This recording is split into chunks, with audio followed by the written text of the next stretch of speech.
Ryan, next week we are embarking on a trip to old Nashville, finally getting you out of Kentucky. How do you feel about that? I cannot wait. I'm so excited. It'll be the first time that I've ever utilized Airbnb. I don't even know what that name means. What do you, air, bed, and breakfast? I mean, I know, but it's still, what's the air? What's the air part of it? I don't know. There's also no breakfast, unless you're That's cooking true. me breakfast. What do you expect? Like, what are you expecting from this Airbnb experience? Because it could go many different ways. I expect to kind of, I don't know. I don't really know. I feel like we have a lot more room than we need. Did you look at the pictures? Oh, we definitely do. No. Did you look at the pictures of the place? No. Really? No, I just trust you. Plus, Interesting. we're only going to be there one night, so if I hated it, then what would the big deal be? Something's going on in Nashville. Something's always going on in Nashville, but something's going on in Nashville that weekend particularly. Try to look for even so. Just to tell the story, so first of all, we're going to Nashville for a concert to see Balance and Composure. It's actually the second time we will have seen Balance and Composure together. It's a band that we're both very big fans of. We're going to see Eric Mulder down there. We're not quite sure why he's going to the show. He didn't even like the band. I was going to say, he's a poser going to this. Yeah, he's a poser. Sure. I actually told a story about going to see Balance and Composure on my music episode a few weeks ago. Excuse me. So the story behind getting this Airbnb. Have I told you this story about how shitty it was? No. Okay. So I get on the app and I'm looking for places, and there's nothing in the city for under $200. Nothing. I even looked for hotels, and the cheapest hotel was $200. That's just for one room. Mm. And I get on the app and I find a great place, which is just like a guest like side of the house. So we would be in a house with somebody else. Oh, really? Yeah, but it's so they would have been cooking us breakfast. No, that's not really how that works either. But so I got I got on the app and I booked it, and the guy goes, "Well, I don't know why it let you book this, because I'm actually not going to be there that weekend." And I said, "Okay, well, that's fine." So then I went and looked for another place, found it, booked it, and they canceled as well because they said, "Well, we just put this up today." And I was like, what does that matter? Okay. Well, they were like, "We're still getting the house ready." I'm like, "Why the fuck did you put it on?" Yeah. Why did you put it on there? So that doesn't sound very professional. So then I booked the one that we're staying at for $200. And in the middle of me booking that one, the other guy got back with me and said, "Oh, actually, I can do this now." And I said, "Okay, well, I don't need it anymore." And I canceled it. And they had a strict cancellation policy. Oh, boy. So it had already charged me for that $115, I think, or $120. And then it charged me, actually, it might have been more than that. And then it charged me for the other one. So I was out like almost $400. Really? Yeah, for like 2 days. Over the stupid trip. And they even kept $20 of that. Airbnb kept $20, because the only thing you can't get back is like their processing fees. So that was kind of a bummer. I was going to say, I don't feel like you're very upset about this, though. Are you that upset? Are you upset? I mean, I got the money back. I just I was out $20 from that entire transaction. Right. But yeah, it definitely stuck there for a bit. But Airbnbs can be tricky. The first one I ever stayed in, I was a little bit spoiled. It was in Nashville, and it was an entire home, and it was so nice, man. I mean, it was a beautiful, beautiful house. The second one I stayed in, and this was sort of what we would have probably had, it was a guest like space in somebody's home. Guy was there. Guy was home the entire time and just cooking breakfast, doing whatever he was doing. And we were just down in this like almost basement of his. That was bizarre. The fact that when we got up in the morning, we had to be super quiet and like, because there was somebody else there. It's a horror movie waiting to happen there. It was crazy, but it was just this random little side room that he had. Last Sunday was Easter Sunday. I was with all my family eating dinner, and the term Airbnb came up, And, were you telling them about what we were doing? And my grandparents were like, wait, now what is that? Airbnb? And I realized how, again, I've said it before off air, like, I think that's a ridiculous brand name. I don't understand what it is. It's fine. It makes no sense. But they were like, no, what is that? And I was shocked I wasn't really shocked. I was taken aback because I don't realize how many things come up that older generations just have no idea what they are. It's crazy. Isn't it weird? Like, it's we take for granted all these types of things, but it kind of made me afraid to get old because I have always told myself that I wasn't going to let myself get old. I feel like that's impossible, but I meant like old people have this awful, I assume, feeling when they look out at the world sometimes. It's called life. This awful, no, like, it's called being old. Old people have to, at one point, realize that the world is like moving away, like slipping away from them, because so much stuff, like so much technology, the concept behind some of this technology, it's just impossible for them to comprehend. And I know we're just right now talking about a bed and breakfast website, but just beyond that, like, time slips away from them and the world moves away while they're alive. And I just found that fascinating, but also very scary. And I consciously want to keep myself from getting into that mode one of these days. And my mother, she's not old. She's 52. She'll be 53 on Monday. And like, she even she wasn't confident when she had to use the term HDMI cord. Like, she was like, "Hey, do you have one of those HD?"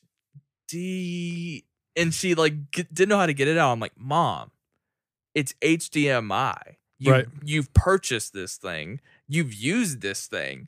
Don't let yourself get old. Like, just remember that. Like, what's keeping you from remembering that you use an HDMI cord?" Because she uses one. It was just.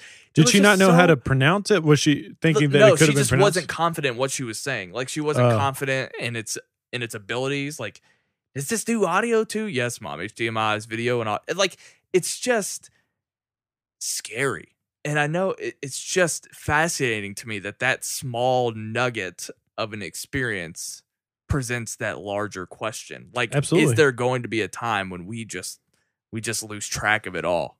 Well, have you ever been in mid explanation of what after schmo is and seen the absolute bewilderment on people's minds of not being able to comprehend what we do? Yes.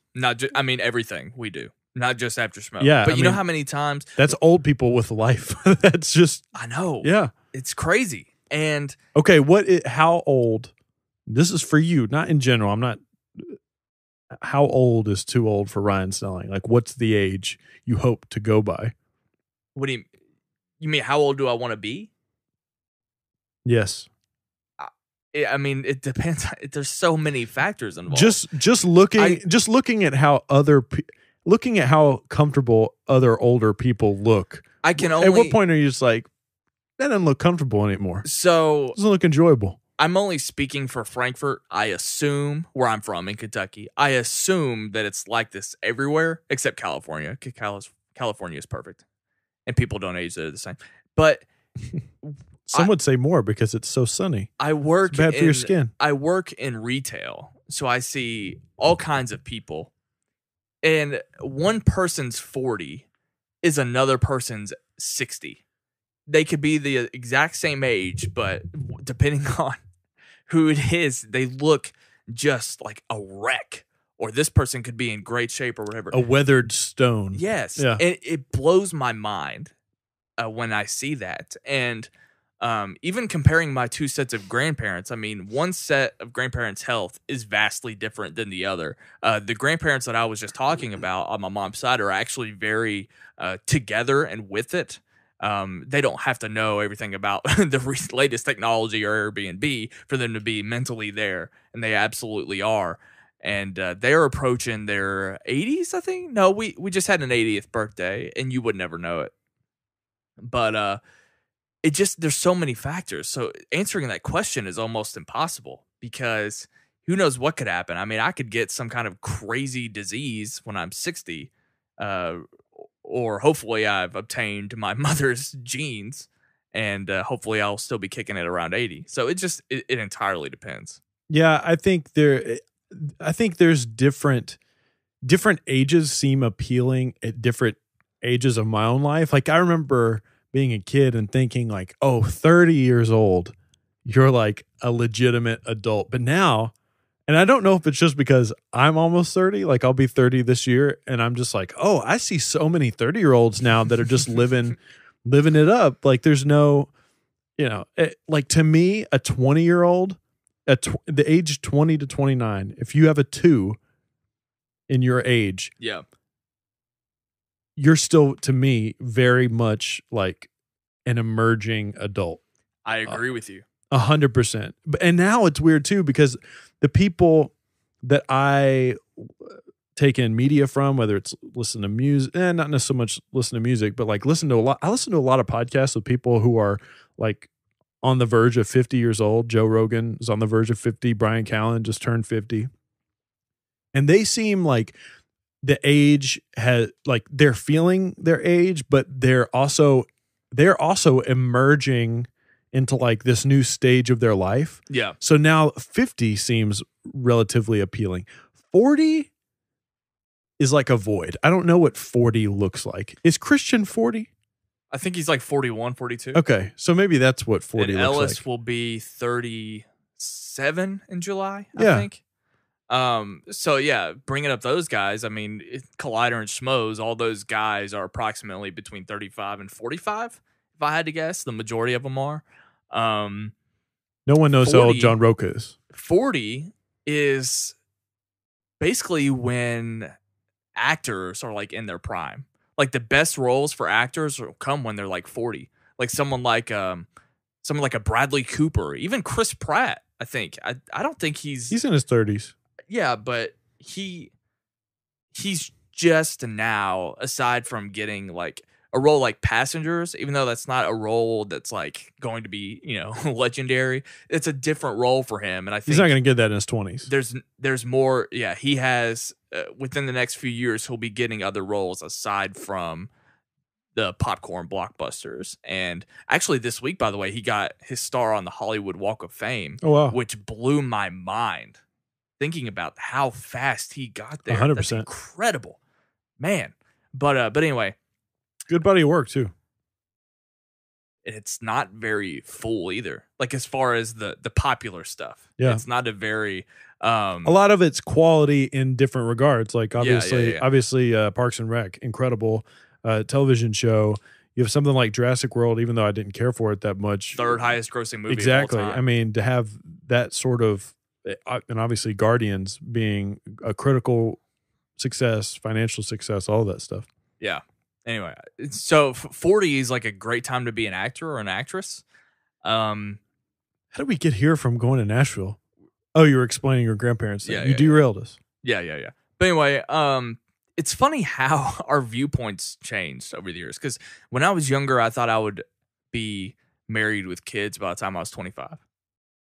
That sounds terrible. And in my 20s now, I still feel like I'm a teenager. I really do.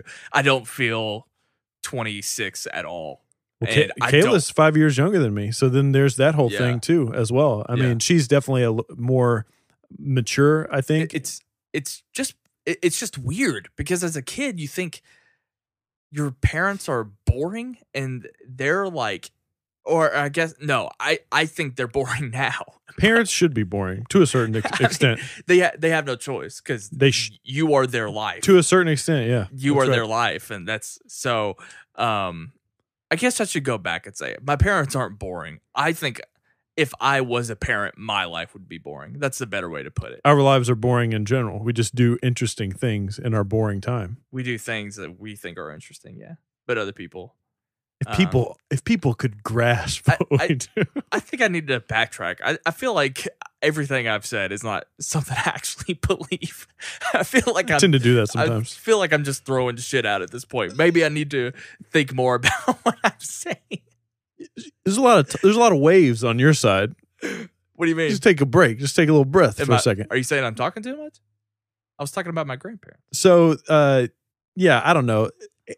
Getting older is obviously very strange, and it is interesting how your perspective changes. But the older I'm getting, the more reflective I'm getting on how okay the things that I like, how okay my life is. Like, it's okay that I'm making a podcast and I'm doing things on YouTube.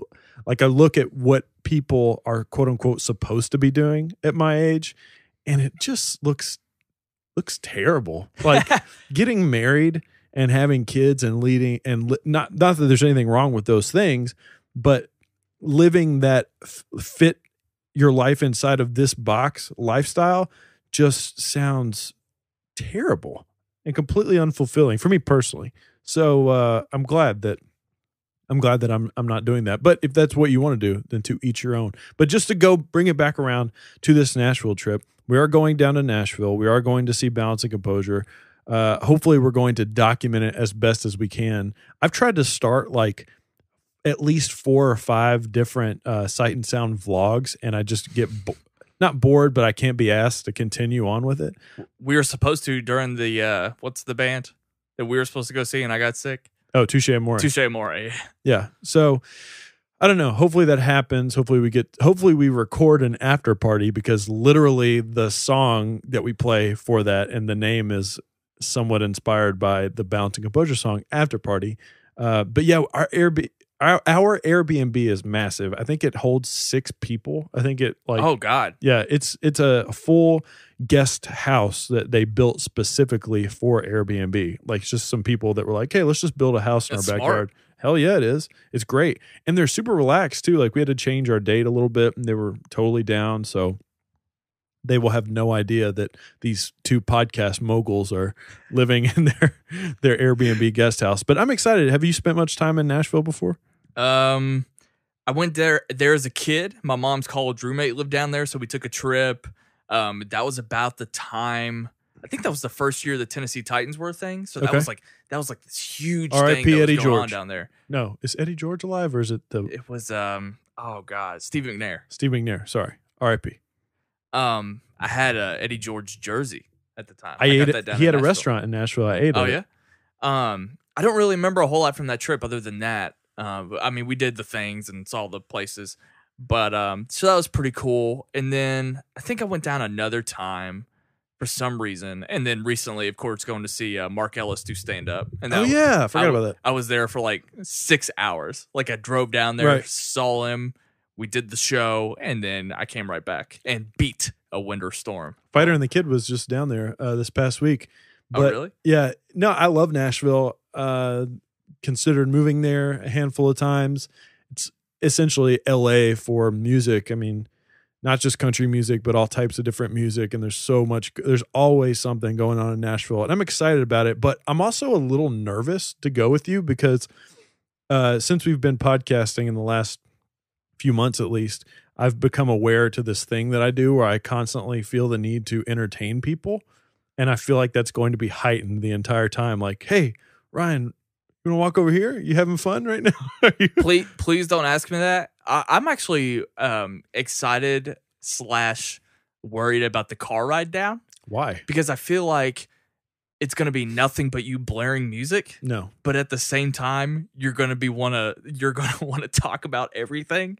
So I just pictured for 3 hours, we're just going to be talking to each other over music. No. And it's going to get exhausting. So how that happens is typically the first 30 minutes are reserved for music, just to get on the interstate, get going a little bit, and then we turn it down. Then we discuss. So then I can read Thrawn. No. And we can... no, you will not be reading Thrawn. And we can... We're going to plan our Patreon on the car ride down there. That's exactly what we're going to doing. Okay. Which transitions me into a huge announcement. No. We'll plan the Patreon, and we'll talk business like we always do. We'll do our video show for After Schmo. And it'll be business as usual, just in a car. Absolutely. So yeah, I guess I'll pull back the curtain and throw this out there.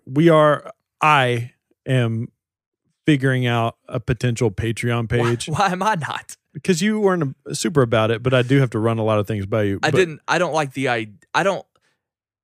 I have questions about the idea of Patreon and how people will react to it. But as far as utilizing it for our show, I'm game. Absolutely. I'll try anything. Okay. Yeah, because you don't have to do anything. But you don't have to do everything. Yeah, that's something that we're kind of tossing the idea around. We've been doing this for 6 months, and we're going to keep doing it, obviously, at the extent that we are doing it right now. But we have a lot of goals. We have a lot of hopes and dreams that we want to achieve, and we spend a lot of our time doing Sight and Sound stuff in addition to After Schmo, in addition to things like Let's Talk Legion. So, yeah, I mean, we have some goals and ideas. Obviously, we've got merchandise coming down the pipe very, very soon.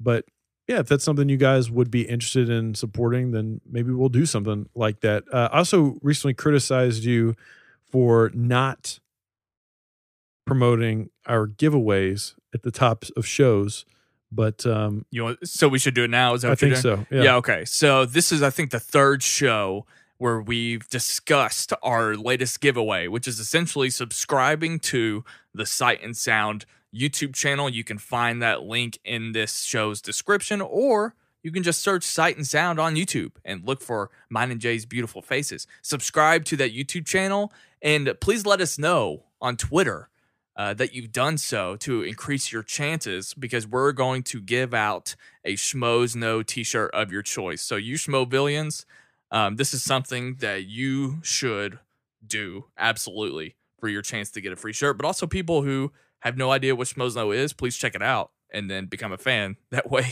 you'll want a shirt from us. So don't ask for any of those crappy designs that Christian just put up for the Schmodown. Those aren't good. You mean the designs that people in Schmoville design for them? Those aren't good. Well, sorry. Not sorry. That's fine. I'm glad that people have the option to buy shirts. I would say that there are absolutely shirts on that store that I have no business in buying. Absolutely. I like the one you have. The Lucasfilm. The Lucasfilm yeah. one? Yeah, that's a good one.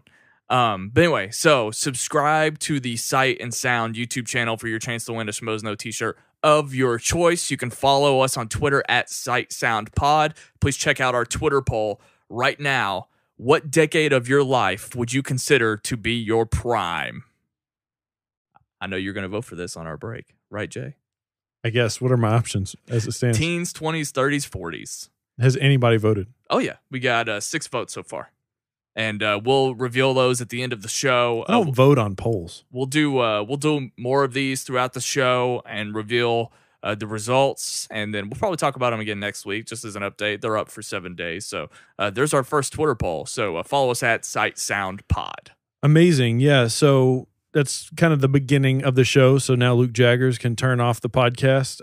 I have to pee. I'm full of LaCroix. I have a headache, so I need to take medicine. We're going to come back, and we're going to preview all of the summer. Not all. 5. Not all, but all categories of the summer in terms of the music releases that are coming out this summer that we know of, the movie releases, and the television releases. We're going to get you guys hyped up. I have hired a hype man, but he's asleep right now, and he's half bald. That would be my dog, Indy. We'll be right back on Sight and Sound Weekly.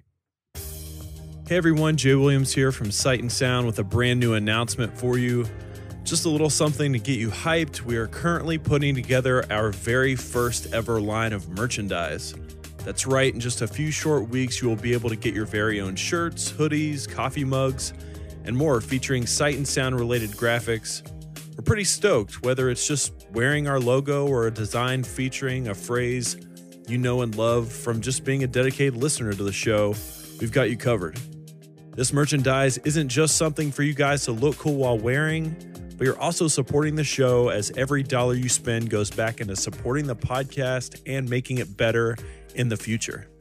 That's pretty much all we've got. Make sure you're staying tuned on social media for when our merch line drops in the coming weeks. Follow us on Twitter and Instagram at Sight Sound Pod, or on Facebook, facebook.com/sightsoundpod. Let's get back to the show. All right, so how this is going to work, if you guys didn't listen to our preview of 2017, we're going to do 5. We've selected 5. Cinco. 5 things we're going to preview, whether it be music, movies, and TV, and we'll do a segment by segment. Jay picked out the 5 music topics. I picked out the 5 movie topics. We combined our efforts for the TV topics. Are we starting off with movies, Jay? Yeah, let's do it. Okay. All right. I'm ready to sit back and relax. For those that don't, well, I don't know why you would know, but before we started this podcast, I podcasted for 3 hours for a separate show. My mind is that why you're going to sit back and just listen to me talk about movies for a minute? Yeah, I mean, I'll give them input. Okay. I'll say something. All right. Where's my mind? These were our selections are our favorites, but we didn't rank them. We're revealing them by release date. So the ones that are coming out soon will come first, and then later in the summer will be last. Talking about movies, number 1 is something that will come out next week on May 5th. Oh, yeah? What's that? Guardians of the Galaxy Volume 2. Boo. Let's talk about this. Okay. We had a trailer reaction where you were not Impressed. high on that first trailer. That's right. And I liked it. Ever since then, you have carried yourself with such confidence that this movie was just not going to be good. That's not true. And you are rooting for this to fail. That's not true. And I don't understand why at all. None of that's true. Some of it is sort of true. So I wasn't high on the first trailer just because I felt like they were letting us know there was a new Guardians trailer. Sorry, not a new Guardians trailer, a new Guardians movie. But it wasn't like, I want more from a movie than just to know that it exists. Does that make sense? I show me something. Show me. I wish there was a camera on me so you could see the face I'm making. Give me a reason besides blind fandom, which I feel like exists too much in this landscape. And I'm not even skeptical about the movie. All of the trailers I've seen are just not showing me a reason to go to this film outside of the fact that the first one was good. And it's just the team back together again. There needs to be more of a reason. You could absolutely say that about The Last Jedi. I agree 100%. I think the thing that coming out of that Guardians trailer is the fact that the gang is back. The identity is there. The difference is we have gorgeous. we have obviously more trailers to go by from Guardians now. I'm talking purely based off that first one, right? Because since then I've only seen that second trailer once, and I vaguely remember it. Other than the fact that they reveal Kurt Russell is Star-Lord's dad at the very end, but other than that, I barely kind of remember that second trailer actually. There's that really funny moment where Mantis gets hit by something and Drax has a funny line there. But I don't even really remember that second trailer because I didn't really need it. I mean, you don't have to give me trailers for Guardians. You really didn't. I mean, I'm going to be there opening weekend no matter what. I should probably get my tickets for that. We're going to be there no matter what. So I don't know. I just feel like your attitude's been really disappointing, Jay. Well, look, I'm not some schmuck here. When I go to movies, I want it to be worth my time and worth my money. And I love the first Guardians. I love that movie. I went to Oregon late last year, and on the plane back maybe or two, I can't remember, I rewatched Guardians, and it just reminded me of how great of a movie that was. Not just good, great. You didn't know what that movie was about going into that one. Those trailers didn't reveal anything about Ronan and their situation. I agree 100%. And with that being said, I'm also going to let people know that all movies have the potential to be bad. That's the only thing that I'm voicing. I'm just voicing, and I'm also giving you my opinion of that trailer and the trailers that have come out. They haven't impressed me. And the same thing with the first one. They didn't really impress me. That's fine.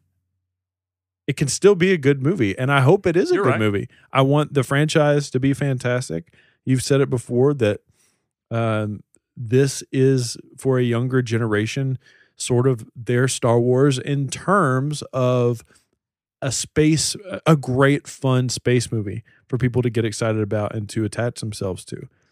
And yes, I did make that type of statement, but this was before Star Wars actually came back. So Yeah. that's why, but I still kind of agree that the first time kids saw Guardians of the Galaxy, it absolutely could have been their Star Wars. So I'm excited to see what the reaction is of all ages, because I feel like Guardians has sort of transcended into this space that no one thought it could be in at all. I mean, I think it's going to kill at the box office. I mean, I think people of all ages love this thing. Even people that might not even be as involved in the Marvel Cinematic Universe. Guardians is like its own thing now, and I think it's incredible, and I can't wait to see it grow. Recently, just because they're doing a lot of press, I think it's already premiered overseas. It's already been viewed by critics, but the embargo lifts the day that this podcast comes out, actually. So we'll see the reviews. But there's a lot of chatter. They're already talking about Volume 3, the fact that James Gunn is coming back to do it. It's going to be the final Guardians film. I mean, there's a lot of chit-chat and hype around this franchise right now, and I just think it's really exciting because, like you, I echo everything you said. I love that first movie. I watched it the night before last again, so it's really exciting. And if we were ranking these, it would probably be my number 1 or number 2. But since we're talking about when it's going to be released, it ends up being the first one. But anyway, I mean, I'm just really excited. I like how fun. I was about to say these movies are, but I like how fun the first movie is. I like that. You know what? It's funny because I like Guardians so much and the concept of Guardians and how fun they are that I almost forget that they are supposed to be incorporated into the MCU. I love it. And honestly, kind of wish that they weren't. Like, I agree. I think it's cool. I think it's going to be fun to see how they integrate with the rest of the films, but these movies could easily stand on their own, you know? Yeah. And I think for the most part, a lot of the MCU movies can stand on their own, but none other than Guardians. I mean, once the MCU moves on from this current storyline that they're telling, you could easily come back to a Guardians and start a separate franchise in and of itself. Almost, I mean, the franchise has become so beloved now that it's almost like a whole nother section of Marvel in terms of comic books, like the X-Men are from the Avengers. I mean, the Guardians are now this intergalactic group of individuals. There's so many stories to be told in outer space, as we've already seen from other properties like Star Wars. Let's predict what we think the Rotten Tomatoes score is going to be. I proposed this earlier in the week based on critics' reactions on Twitter, because the full reviews haven't come out yet. I said I guaranteed that the Rotten Tomatoes score is above a 95%. Isn't that what I said, or did I say 97? I don't know. I think it was 95. Because there were a couple of critics that thought it was just okay and didn't amount to the first one, I'm going to take it back a little bit. But my prediction is that Guardians of the Galaxy Volume 2 will come out and carry a 92% or above on Rotten Tomatoes. And I'm praying to God I have a grin on my face for 2 straight hours like I did that first movie. Do you have a prediction? 86%. At least like 86 or higher? Right at 86%. Oh, okay. All right. On the money. Take it to the bank. There you go. The next release, May 19th, Alien Covenant. I'm just kidding. Prometheus sucks. I think we are Prometheus apologists. Are we not? What? That movie was a terrible experience for me. Why? In every sense of the word. I don't recall you. The only thing I've ever heard come out of your mouth, and I hope that our listeners love this. Okay. I love the fact that you had zero clue that it was an Alien prequel. Yeah. Only because for years following this movie, for me, for years, all the people were talking about was how it related to Alien. And I just think it's hilarious. And this kind of goes back to what we've discussed so many times, which is the bubble that these movie fans are in. And at the time, I guess you would consider yourself not in it. 100%. So I mean, I wouldn't have even considered myself a casual moviegoer. Yeah, I just found that I still find it fascinating that you didn't know. Even the trailers. I just saw X-Men First Class last year. And it was great. It's so good. Best X-Men movie, easily. Anyway. Agreed. The Alien movies and the Alien franchise is nothing. It's not true. That is it has I cannot believe you said that. It has a staple. It is a staple and a cornerstone in the science fiction horror genre. Of course it is. 100%. Alien and Aliens, great movies. They are great Why movies. Anybody in their right mind thought that this film franchise needed to go any further than that to explore anything else is beyond me. We just had an interesting conversation. Actually, it wasn't a conversation. It was a statement that Luke made in our group chat that nobody responded to. That I actually thought was I have no clue what you're about good to say. point. When he talked about how unfortunate it was that we would never get a sequel to Interstellar because of the world that they had built. No one is asking for that. That's 100% true. That you're exactly right.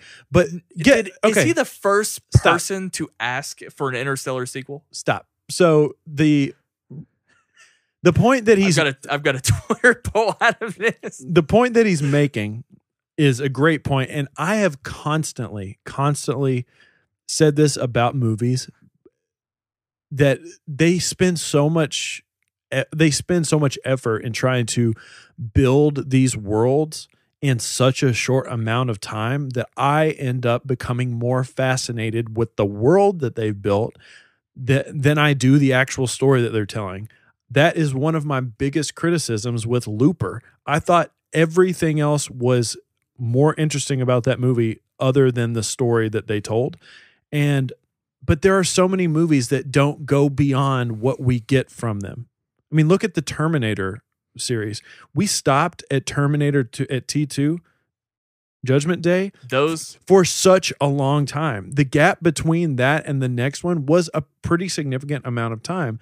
Not every fucking property needs to be explored. No, I'm sorry. The mythology that they tried to actually dive deeper in, besides giving us just an alien movie where, these creatures were hunting humans and whatnot, Prometheus was a pretty movie. It was not a good movie. The characters are dumb as shit. The surroundings look great. The concept of it was so overbearing on that film. They bloated that movie with the idea of it. This movie looks to make up for that. This movie looks really exciting. It looks really fun. So did Prometheus. Prometheus wasn't an enjoyable experience for me personally. Not just because I didn't know. It could have stood on its own, not being an alien movie or in that universe. But I am excited for this movie. I think they've learned from their mistakes. I think they have. Are you done? Yeah, I'm done. You can follow the Twitter poll at SightSoundPod. Does anyone actually need or want a sequel for Interstellar? And look, people. This is 100% a hot take, and people are going to be like, "What is he talking about?" This is a bubble. We are talking to a bubble right now, and I'm telling you guys, go to your day-to-day jobs. Ask people that don't follow this space if they care about an alien movie in this franchise. I guarantee you, most people are going to say, "I don't care." People came out for Prometheus, and it was very well received by critics, actually. Absolutely. The bubble is big, my friend. The nerd community is big. We see that. It goes against everything we've preached earlier, which is the fact that this bubble is small. No, smaller than we think. No, it's definitely a big bubble. I'm not saying. Okay, you unleashed a lot. Let's backtrack. For one, we could probably spend an entire podcast debating and discussing Prometheus. Okay, so Prometheus is like a weird cousin removed from the franchise. It is the ugly duckling in many ways. Even though I think the film is actually fine, I think people exaggerate. How many good alien films are there? 2. That's right. And anyway, the point you made about the Terminator franchise is actually very on point because those franchises, for several reasons, have so many parallels. The fact that the first movies in both franchises are horror, and then the sequel are rejuvenated because they're more action, both by James Cameron. Both sequels are by James Cameron, and strong female leads, Sigourney Weaver and Linda Hamilton. I mean, there are so many parallels, and the fact that the franchise peters out and it's in this state of reinvention. I mean, you could go on and on about how similar those two franchises are. I do not think Alien Covenant will be a Terminator Genesis. I actually think this movie, again, like you said, will prove that this franchise is back. And I think Prometheus kind of proved it in a way, because without Prometheus, we wouldn't get Alien Covenant. So as far as riding the ship and maybe kind of directing it closer to the Alien franchise, I think that was the smart move. I think this trailer looks gorgeous. I think it's going to be a lot of fun. I agree. I think it's going to be a lot of fun. I've actually, I watched the trailer once, I think the first trailer once, and I didn't want to see any more because apparently it's getting spoiled like crazy in the trailer. So I'm glad I've steered clear of all this.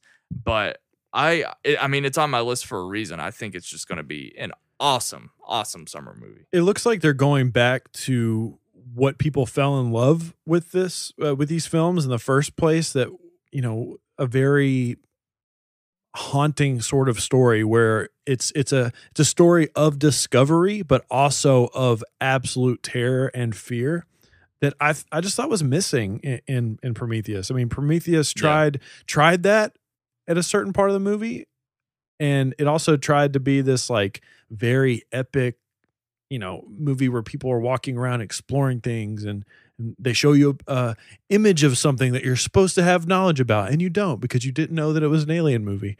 And that was a bummer for me. Everyone but you knew. That's not true.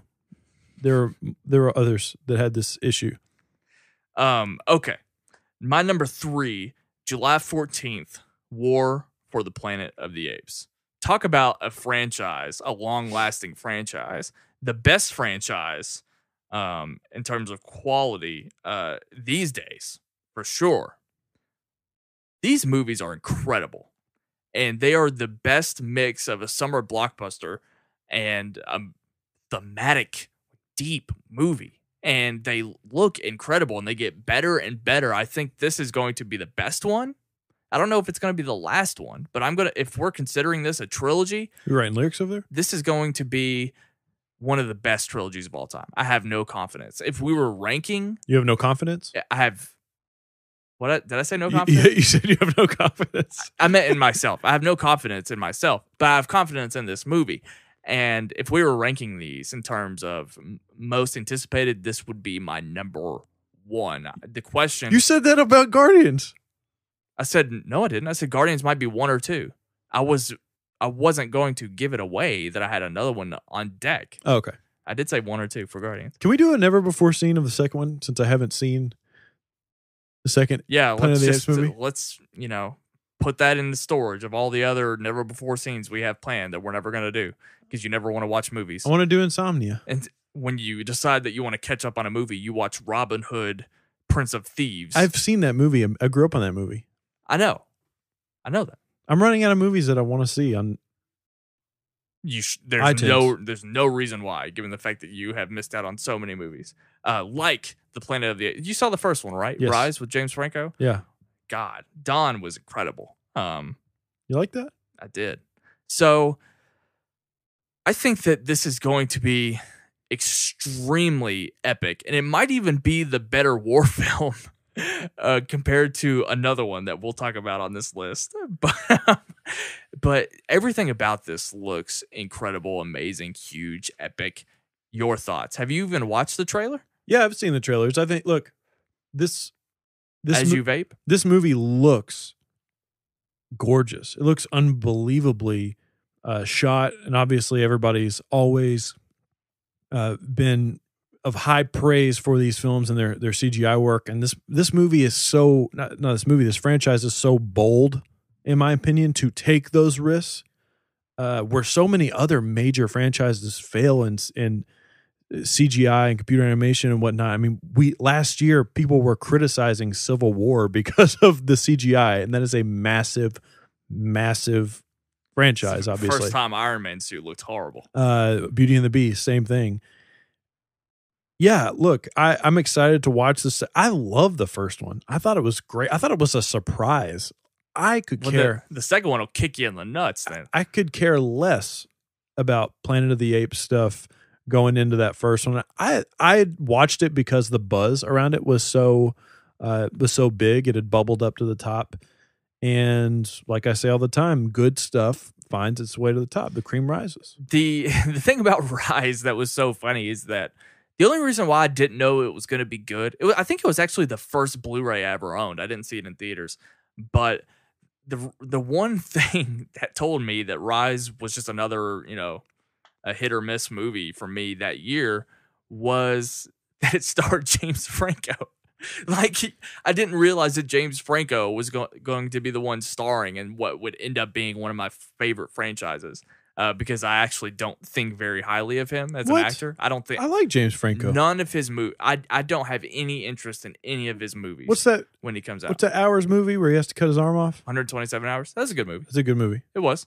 But anyway, who knew that we'd be talking about how incredible this franchise was here today?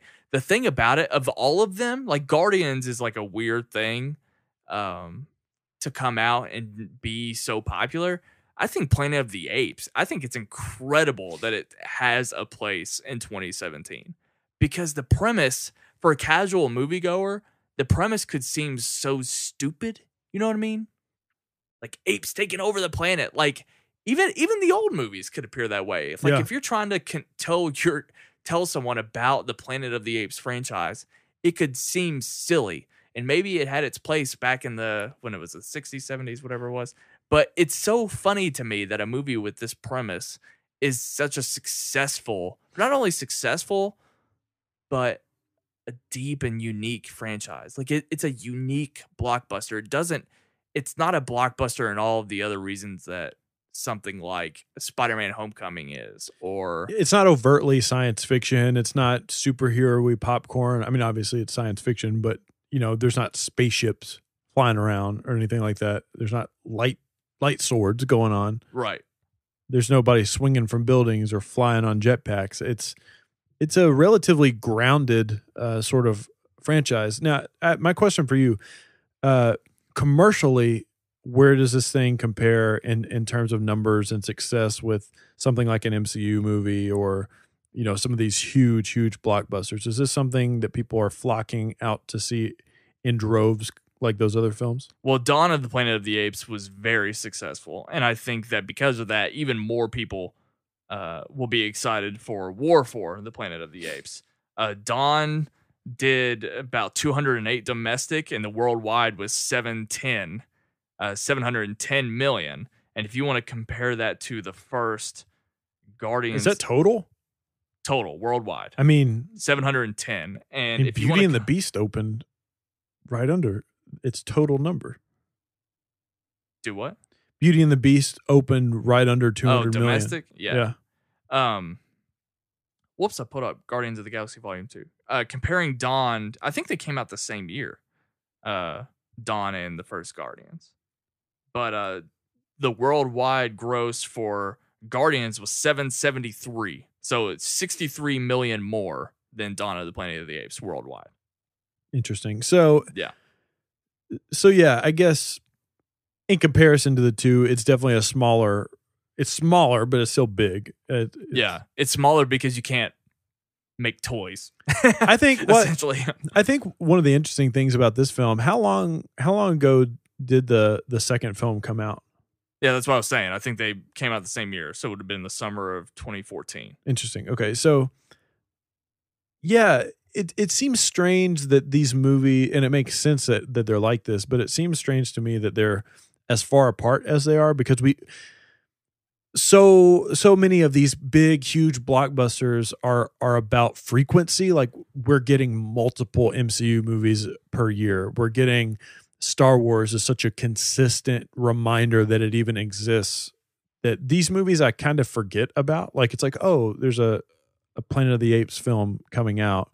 I don't know. It's just strange. It's just strange to me. It's fascinating that that maybe. Do you think there's any validity to the fact that because this isn't a franchise that people are constantly talking about and constantly being reminded of? I mean, does a Planet of the Apes comic book exist? I'm sure there is somewhere, but I don't know if they brought that back or not. I'm sure they have. I'm sure Kevin Marks will correct us. Do you think that hurts a franchise like this? Obviously, they're doing fine, but money wise. But do you think it hurts it compared to other franchises? What hurts it? The fact that this isn't necessarily a prolific sort of story. Not hurts it, but compared to other big I don't know if I understand franchises. the question. I don't think anything hurts this franchise. Do you think it could do better if it was a more frequently discussed? They were putting out more content centered around it more frequently. Well, sure. I think you could say that about anything, right? But it also doesn't need it because it's already very successful, and I think it's already surpassed every expectation. Do you think they do more after this? I would think so. Okay. I would think so. But again, it depends on how you end this story. I mean, I don't know if Caesar's finally going to die in this one or not. So perhaps an animated series on Disney XD that nobody will get to watch.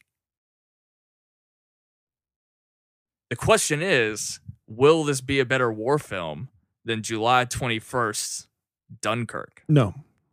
Why not? That's impossible. I want to talk about Dunkirk. To take your words, that's impossible. That just won't happen.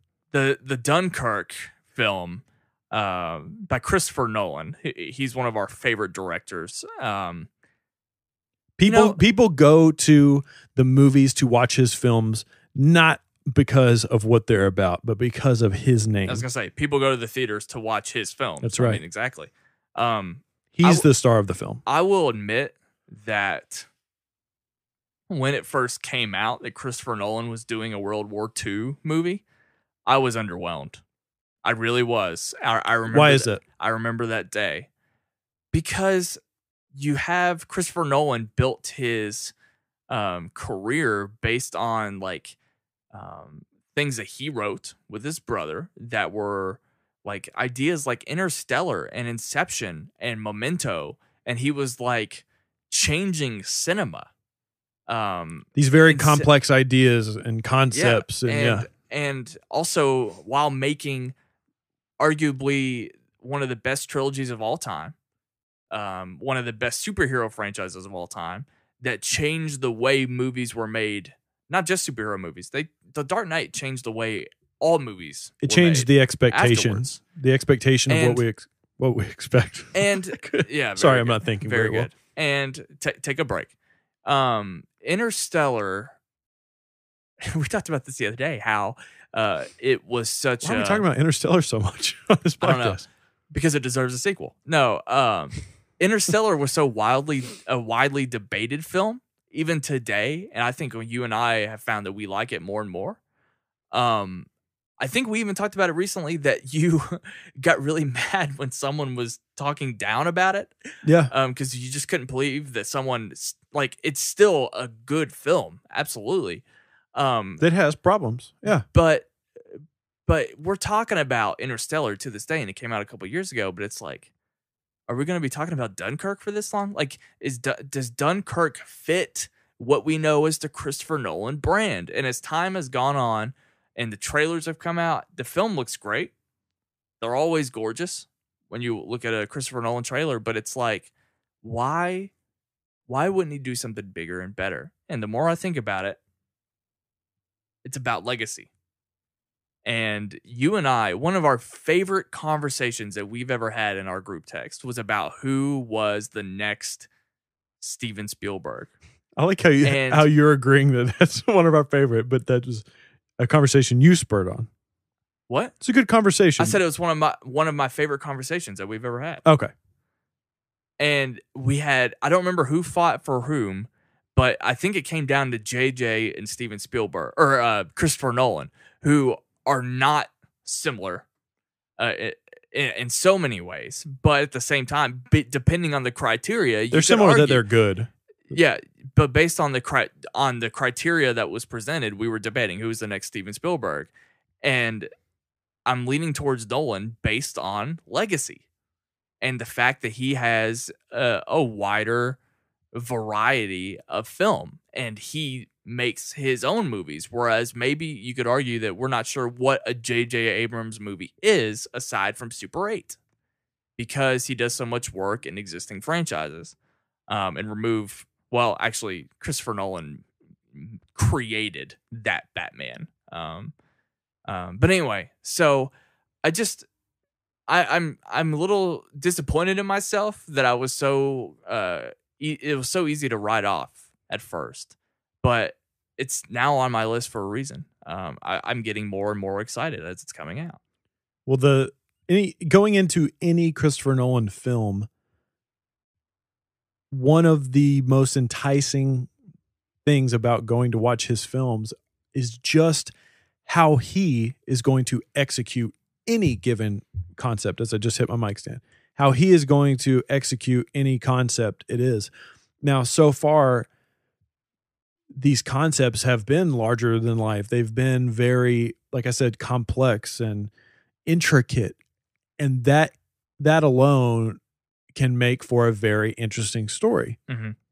World War II, or anything that's sort of a nonfiction sort of property like that, it's always not the nonfiction property of World War II. Exactly. It's always going to have a little bit less glitz and glamour behind it because there's so much that already exists.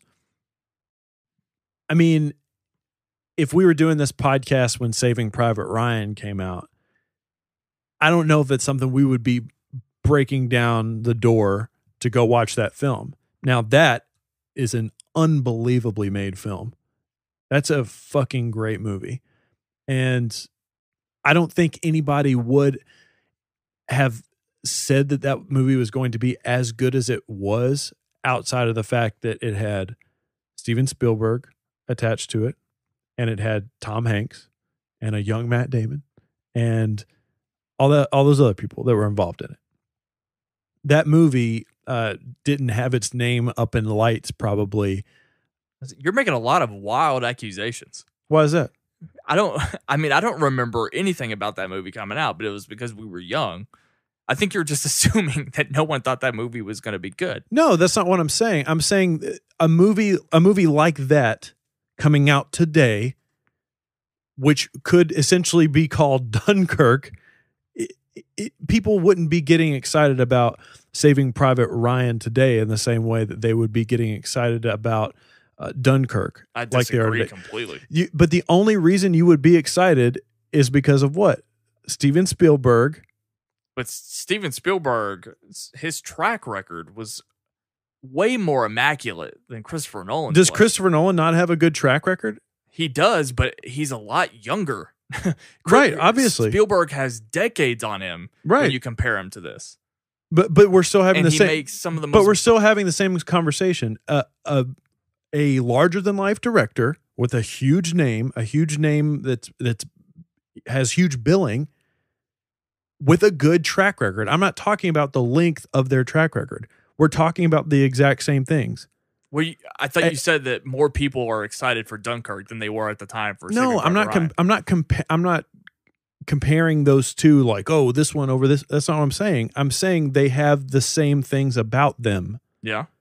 It's just it's different time. It's difficult to get. No, there isn't. Is there a fanboy community? I'm sure there is. Is there a fanboy community for World War II films? I mean, John Roca, I guess. Absolutely. Yeah, but it's not. we're not having They're probably not boys. They're probably fan guys or fan grandpas. Yeah. Is there a Jedi? I'm sure there's this too. Is there a Jedi Council for like World War II movies? No, I don't know. No, there's not. So that's what I'm saying. It's hard to think about a movie like this or get excited about a movie like this because the current landscape that exists doesn't service this type of film. It just doesn't. Beating the shit out of your knee. It just doesn't. It doesn't exist for this. But that doesn't. This is more of a commentary on us as film watchers. I'm still fucking hyped as shit for this movie because it is a Christopher Nolan movie that is a challenge. This is a challenge for him. It's not science fiction. It's not fantasy or whatever. I think it's even less of a challenge for him. You think it's less of a challenge? Yeah. Why is that? Because all of it in his other previous movies, you have to balance so much premise and large ideas and mash them in to make a coherent story. I think a movie like Inception and Interstellar is a much greater challenge than telling a true story from World War II. Okay, but to do it well, those movies are still, even though they're successful, they're still relatively niche. In a greater landscape, those movies got to where they are today because of word of mouth, I would assume. Wouldn't you think? Obviously people came out initially for them, the big fans of type of media. By the time you get to a movie like Inception and how big that was, niche is not the word for that. It's not niche, Ryan Snelling, but to cross over, you've got to break down this bubble thing, dude. You just said it was niche. when it first came out, is it? It wasn't when it came out. It wasn't niche when it first came out. Absolutely not. I disagree with you because when a film like that comes out and then people are talking about it, have you seen this movie about crazy dream stuff? The word of mouth gets out there. It's the same thing. Did you watch Mailbag today that was messed up on Collider? Do you know what Titanic opened up on first week? No. $20 million first week. It's the second highest grossing film of all time because of why? Because of word of mouth, people getting out there talking about how great this movie was. I'm talking about its pop culture. That was also like 20 years ago when inflation was very different. Okay, regardless. Opening weekend for Inception was 62 million, and which is incredible for a movie that's not a franchise. And its overall gross was what? 825 million, which was more than the previous two blockbusters that we've discussed. Right. So that's, to me, at least, that supports what I'm saying. The initial response in the theater when it first came out wasn't as big as what the word of mouth response is over time. Now, the discussion behind this, I don't follow that. Okay. It's just my point of view. It's my opinion. I don't know what you want me to do. So the other part of the conversation with Dunkirk is the fact that this movie, more than any, and I don't know if you agree with this or not, more than any other of Christopher Nolan's films, carries probably a little bit more likelihood of Oscar buzz behind it. Do you think so? Just because of the premise, Oscars like stuff like this. Yes, but I don't know if it actually will be represented just due to the fact that it's going to be released in summer. Right, of course. But then again, that's unfortunate. Then again, Inception was nominated for an Oscar, so right. It just depends. And that is unfortunate for so many reasons. But regardless, I think you're 100% right. Like somebody like Christopher Nolan needs a film like this in his catalog. If this is a really good movie, if this movie is even scratches the surface as good as some of his other films are, so many people are going to go see this movie. You know who's going to go see this movie that probably hasn't been to any of his other films? Older generations that want to see war movies, that grew up watching war movies and loving war movies. This movie has more crossover appeal outside of the niche and outside of the bubble than I think so many people are giving it credit for. And maybe we might not see it the first weekend when it comes out, but I think over time this movie is going to do great. I wonder if my grandparents who don't know what Airbnb is will go see this. Probably more than any of the other 5 movies that we're going to talk about, or the total 5 movies. If this movie is great, it will get word of mouth to people that probably don't go see as many movies. That's a huge section of the population that probably aren't appealed by or don't have the same appeal for Marvel films or horror or Star Wars and stuff like that. Right. That was a hell of a conversation. It was. The final film, which I don't know if you know anything about. I was blown away by the trailer. Catherine Bigelow's Detroit. I don't know starring John anything about Boyega. this.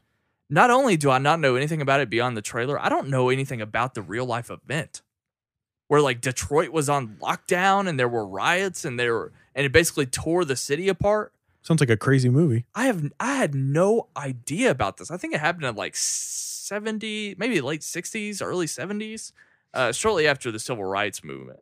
But Catherine Bigelow, who recently has made a name for herself by creating such real drama, first with The Hurt Locker, and then Zero Dark 30, which actually wasn't a film I didn't really care for it.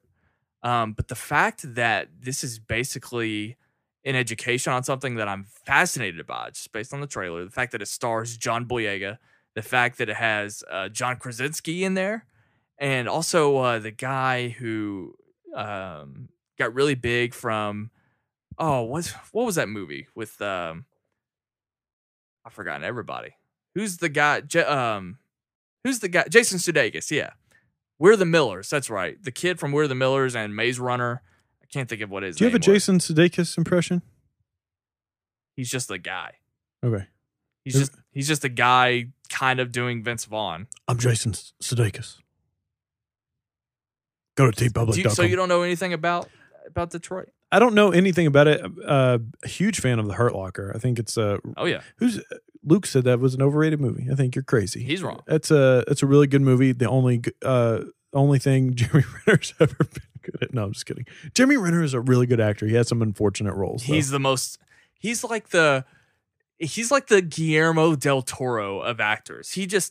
Hollywood never gives him what he wants. Never gives him a break. He's the cleanup act. How many times have you read a story or heard about Guillermo del Toro wanting to make a movie in Hollywood? Just like, no thanks. It happens in general, but I feel like his name is attached to more. He's just so mistreated. And Jeremy Renner, they try to give him franchises and then they take them away just as quickly.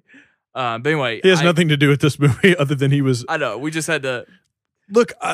So you've seen? Is it Guard the Block? Is that what it's called? Attack the Block. Attack the Block. Oh yeah, whatever it's called. So haven't seen that. And a movie that you could have watched over Robin Hood, Prince of Thieves. I could have. I need to watch that film. Also, a big fan of The Force Awakens. We watched a John Boyega film not that long ago.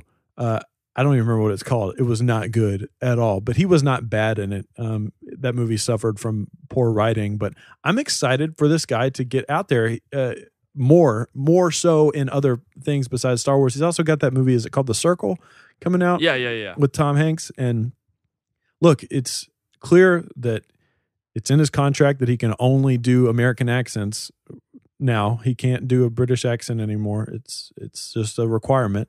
But I'm excited. I'm excited to see him in something like this, and to have a director like her who can bring out something extra. I think in actors, and he's such a good young talent. I need to watch the trailer for sure. Definitely. Let's we'll watch it when we get to our break. You can follow the poll at Sight Sound Pod on Twitter. Are Jeremy Renner and Guillermo del Toro the most mistreated men in Hollywood? Was that the last one? Yes or no? And then, of course, we have which movie are you most excited for this summer? And I left the 4 main options aside from Detroit. And did I do the Interstellar poll? I don't know. Does anyone actually need or want a sequel for Interstellar? That's on the Twitter poll.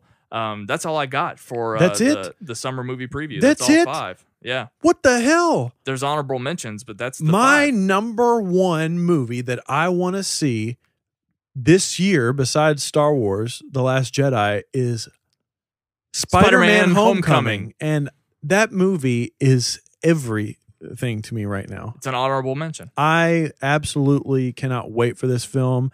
I think Tom Holland is a G. Hey, if I wanted it to, I would make all 5 of these movies superhero films, and I didn't want that to be the case. I wanted to switch it up a bit, but I'm anticipating all the 5 movies listed: Homecoming, Wonder Woman. Those were honorable mentions, but I went with these 5. Yeah. Well, talk just real quick about the one that I'm looking forward to the most, Spider-Man Homecoming. I think it looks really fun. Screw what everybody else, the stupid criticisms. People are, oh, it's an Iron Man movie. Who cares? Who cares what it is? It looks like a really fun movie. Just go sleep somewhere.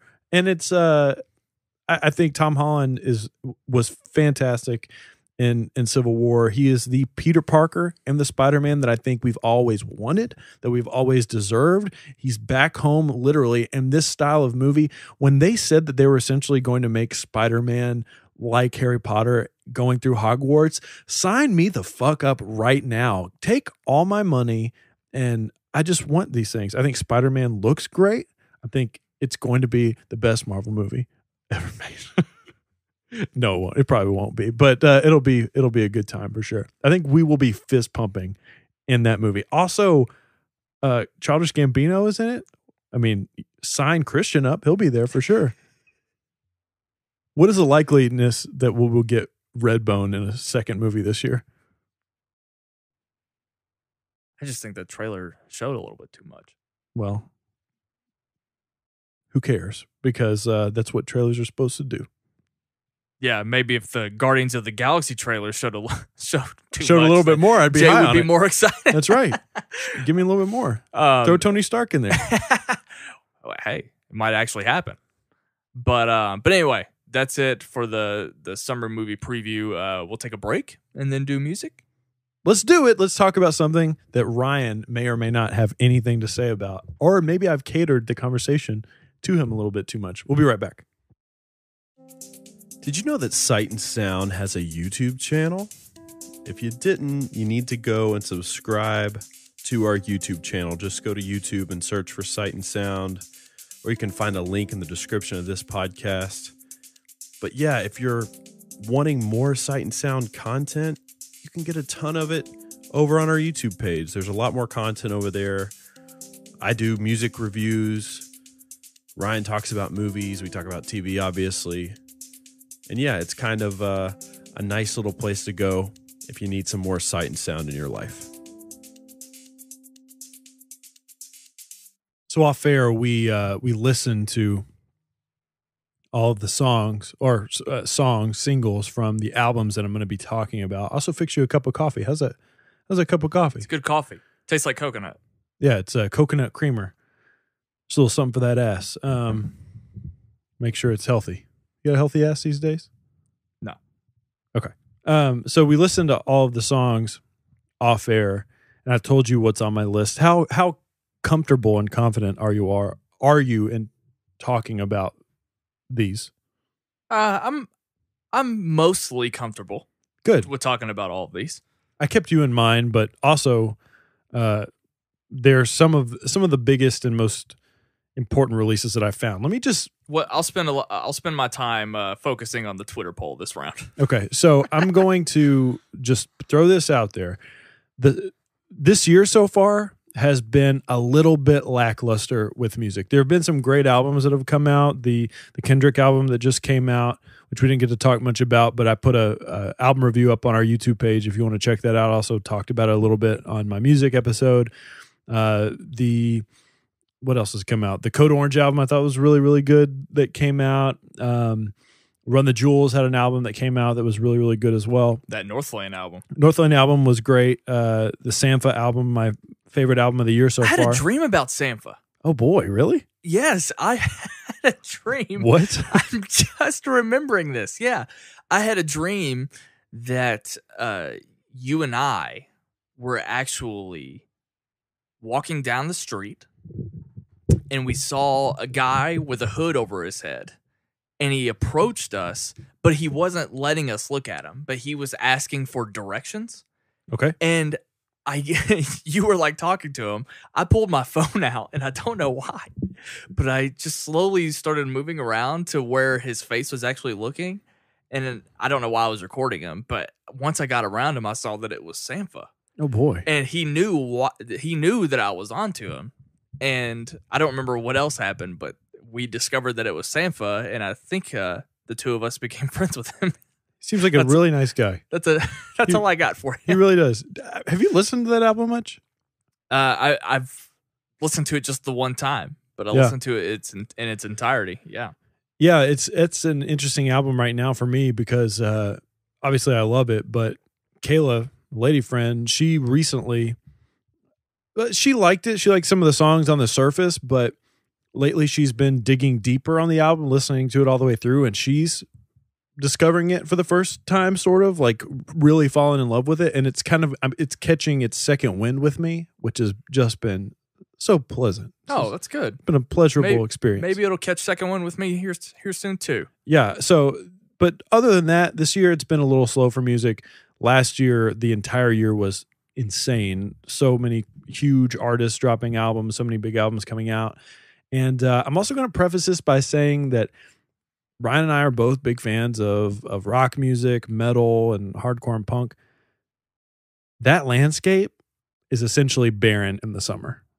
I mean, I don't know why. Maybe because Warped Tour is coming around and all those bands are putting out albums. We obviously had the Amir album, which was incredible.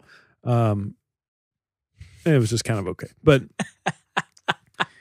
there are bands putting albums out. There's like a Motionless in White album, but those bands aren't relevant. And you're going to get Luke after you if yeah. he's still listening. Yeah. So, yeah, it is what it is. But from this point moving forward, things are getting a little crazy, like a lot of really big albums coming out. I think there's a pretty big album to talk about for every week for the next few months, so to speak. But I also have to say this, even though this is our summer preview, this list only goes to June because after June, there are no albums on the schedule because we're in this landscape right now where people are releasing surprise albums. The turnaround for albums are much, much shorter. They're not really forecasting them out in the distance, but we do have some to talk about. Just for shits and gigs, is there anything not on our list that you know about? I didn't even know about half of the list. So, okay. So no, there's nothing that I am anticipating. Yeah. Half the time we're reacting to things that have come out on this podcast anyways. I need you to guide me as always, because I pretty much just tune this out unless unless you're talking about it. So okay. I mean, all of the music that I listen to is I just listen to Balance and Composure. That's pretty much all I listen to. That's good. What about the new North Lane? I've only heard it with you. I like it, but I haven't listened to it by myself yet. It's going to be one of those things in a year. You're going to be like, why haven't you told me about North Lane? And I'm going to be so mad at you like Basement was. Another great album. Yeah. So let's just kick it off here. The first album on this list, probably the one that you have the least to say, is a new At the Drive-In album called Interalia. It comes out May 5th. That's just next week. That's Guardians Day. Absolutely. So wonder who will win that weekend. This band is important to talk about because people have been waiting for this album since 1999. In 1999, they released an album called Relationship of Command, which if the people out there that might not know about At the Drive-In, they are the vocalist and the guitar player and some other people in the band were the Mars Volta. The band the Mars Volta, after At the Drive-In broke up, they formed two bands, the Mars Volta and Sparta. And I've heard of both of those bands before At the Drive-In, actually. Right. So At the Drive-In in 1999 put out an album called Relationship of Command, was a pinnacle of the genre of post-hardcore. Post-hardcore music became what it was that we knew about it with Screamo and all of that stuff. Came as a result from bands like At the Drive-In, Glassjaw, who else am I forgetting about? I'm blanking. The Refuse is another band that people often cite. Bands like Under Oath often cite At the Drive-In as a prime influence of their music. This album, Relationship of Command, when it came out, caught a ton of fire with their single One Arm Scissor. You'd probably know it if you heard it, to be honest with you. But as soon as this album came out and was big, I mean, it was a big album when it came out, they broke up like almost immediately. It was one of the most bizarre things that's ever happened. Rolling Stone went to name that album, Relationship of Command, as one of the most influential albums of the decade. That's how impressive this project was. I'm not saying this as a criticism. Right. I'm shocked that it took me so long to hear about this band. Like I said, I heard of Mars Volta and Sparta before At the Drive-In. I had never heard of At the Drive-In until like this past year, like when we started doing Sight and Sound. And I was in this music space. I was doing what you say they essentially started. So it just kind of blows my mind that I was so ignorant to this band. In fairness to, if you want to start this poll, you can. It's has anyone ever heard of At the Drive-In? Yes or no? You just want to be that cut and dry? Absolutely. And I would be fascinated if we even get any responses, to be quite frank, because most of our space is... Well, we'll at least get no's. Yeah, that's true. Most of our space is taken up by movie goers and whatnot, but that's fine. And some TV people as well. There's a handful of music fans sprinkled in there, but to be fair to everything that I've said, all of this stuff that I'm saying, I'm sure people are listening like, well, I was a big fan of all those other bands you've said. How come, I'm not turned on to this band? Every band has other bands that they're influenced by that you go back and listen to and you think, I don't really care for this that much. I mean, we listened to one of their new singles, and that's the story here, is that they have a new album coming out. They've regrouped. They regrouped a few years back and were one of the headliners, I think, of Coachella. And that was a big story that this band was coming back together. They headlined Coachella? They headlined one of the stages. Yeah, absolutely. Oh, one of the stages. I was going to say headlining Coachella is like what I thought Beyonce was supposed to do this year. My goodness. It was one of the stages, probably one of the smaller stages, but it was a big story at the time. That'd be really fucking impressive. I mean, this is when they announced that they had an album coming out. It was like headline news on Pitchfork and stuff. I mean, on Rolling Stone. It was a big deal because that era was one of the last eras that rock bands could really break through to that moment. I mean, that was at the tail end of, or not the tail end, but like the peak of nu metal and stuff. So, sure. So the media was sort of keeping their ear to the ground on rock music. And this was like a breath of fresh air, a band that took influence from punk and early era emo to a certain extent, and even some punk and hardcore. If anybody out there has ever heard of Fugazi, At the Drive-In is sort of akin to some of the stuff that they were doing. But this band, when they broke up and they sort of went away, people have always been wanting them to come back. Well, now they're getting it with this new album called Inter Alia. One of my favorite things about this story, the record label they signed to? Fueled by Ramen. Rise fucking Records signed this band. Wow. And Rise Records, I mean, they're a record label that Ryan and I both have been listening to their bands for a long time, sort of rose to prominence in the early 2000s when, bands like The Devil Wears Prada, a bunch of bands that we like and kind of grew up with in high school and in college are signed to this record label. One of my favorite things that this record label does, Craig something, I forget the guy who runs that record label, but I'm not sure either. He basically signs all these bands that a lot of teenagers and whatnot like, and that's great, and they make him a lot of money. But one of the things that he does is he sort of goes back and signs older bands that he was a fan of growing up. Bands like Piebald, Hot Water Music. The Early November was a band that he signed to Rise Records to sort of put, and for him to land on At the Drive-In, I'm sure was like finding the golden fucking snitch. I mean, this was a huge grab. I was so hyped when I heard about this. Unfortunately, every single single they've put out has not been great. This band, for me, I am getting flashbacks right now to reviewing Guardians of the Galaxy, to reviewing that Seosin album we reviewed. Oh no. Really? When we reviewed that album on In the Galaxy, my other podcast, one of the things we touched on has certain elements of music that we used to like. Have we moved on too much from that? So basically, you don't think this would be the album that would get me into At the Drive-In? I don't know. I honestly don't know. I haven't heard it. But the singles that they've come out with, absolutely not. It's really disappointing. The one that you played for me before we hit record, I kind of thought that the sound sounded old. Yeah. Is that true? So does it sound like for them, is this an evolution, or are they sounding like what they like? Did they pick up where they left off? That's a good question. Honestly, to me, this sounds like older guys trying to make music they were making back then, Okay. knowing more about making music today. Okay. And unfortunately, one of the things that was so great about that at the Drive-In album, Relationship of Command, was the raw energy that they had from being young, from touring around in bands, that angst that you have as a younger 20-something-year-old being in a band, that excitement that you have that we both know a little bit about, and the experimentalism that comes with that as well.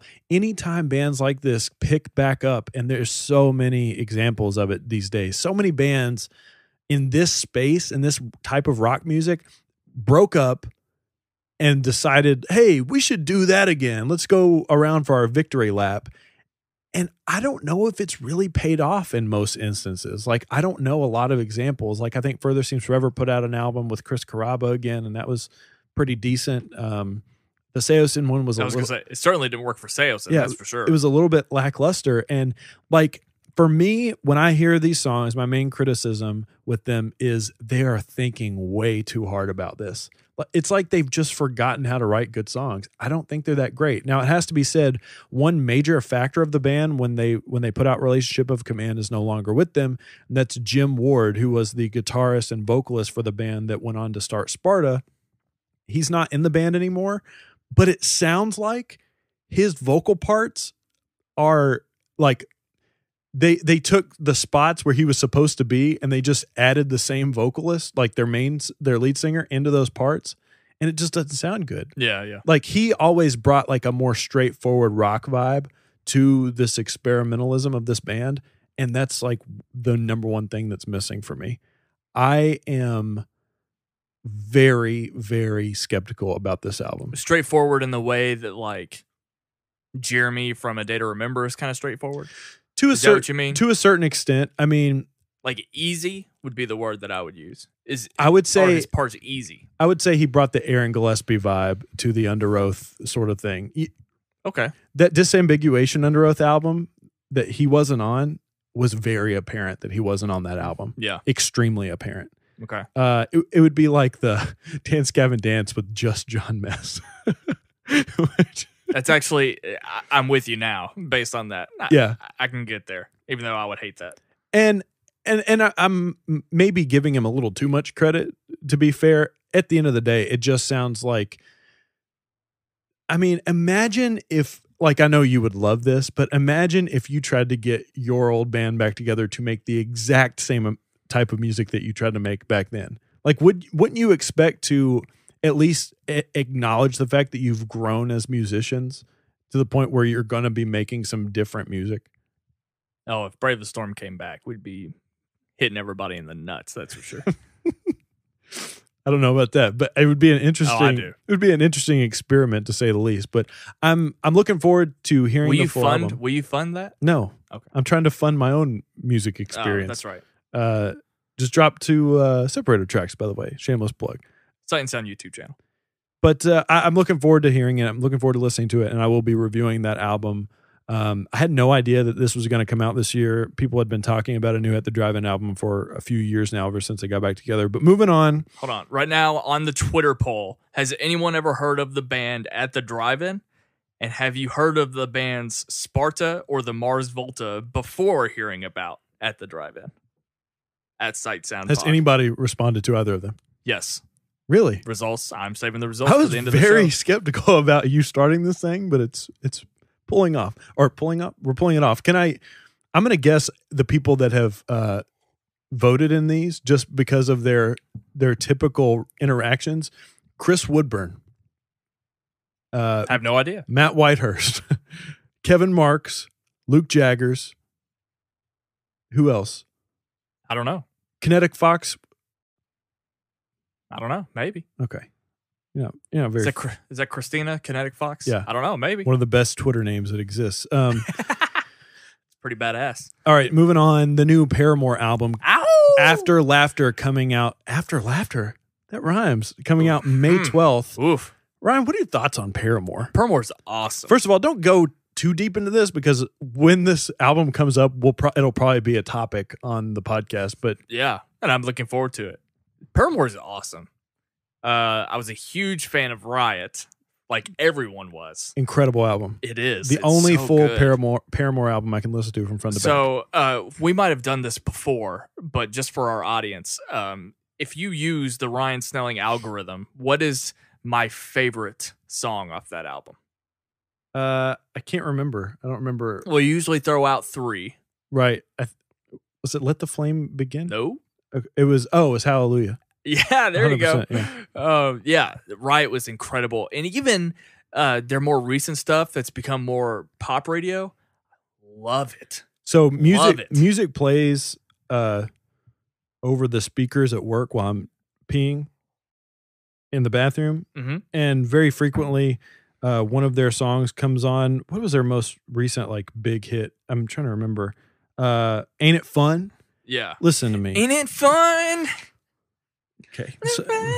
In my real world. Please stop. If you don't like that song, you have no soul. That song is incredible. Here's my thing. Still Into You is the other big one too. Here's my thing with Paramore. I feel like the greater music landscape needs Paramore. They need this band. This is a band. I talk about it all the time with bands that do I expect them to progress over time? Do I need them to push the boundaries of change? Paramore is they're completely removed from that discussion. I don't care what they do. All I need them to do is keep putting out good songs, good music, really well-written pop rock songs. That's all I need from them, because music today doesn't have that type of band. Yeah. For me, they are one of the most important rock bands that exists right now. So I would say in the generation before this one, you had bands like a Linkin Park, which we might be talking about here in a minute. You had bands like the Foo Fighters. I mean, before that, you had bands like Nirvana and Pearl Jam, and every generation has that rock band that they sort of look to. And there are other rock bands out there that exist right now, but none as consistent and making great rock music that crosses the boundaries and crosses over into other realms like Paramore. And the fact that they're led by such an incredible female singer is amazing as well. Have you ever claimed to have a crush on Hayley Williams? No, not once. I think she's a very, very lovely lady, but not my type. I was going to say, I think at least back in my day when we were playing this type of music and really into the album Riot, I think all of us were sort of in awe of Hayley Williams.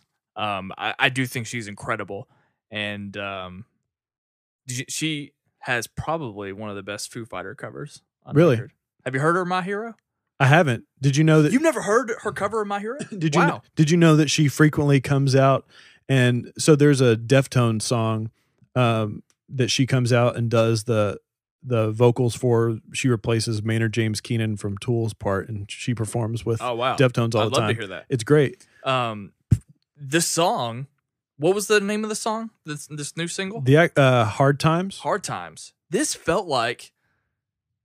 I felt like this movie or this song was playing in a movie starring Molly Ringwald. Absolutely. I mean, it's got 80s vibes for sure. It's like a John Hughes song. And if I'm being honest about it, I'm not a huge fan of them taking this approach, but like I said already, they're completely off the hook for me even feeling that way, because at the end of the day, it is a good song, and I say it all the time. They pull it off. If a song is good, a song is good. Now, I talked about this off air, I think, in our group text with you and Luke. He had said that it reminded him a little bit. I don't remember what band specifically that he said, but he had mentioned that it definitely had 80s vibes.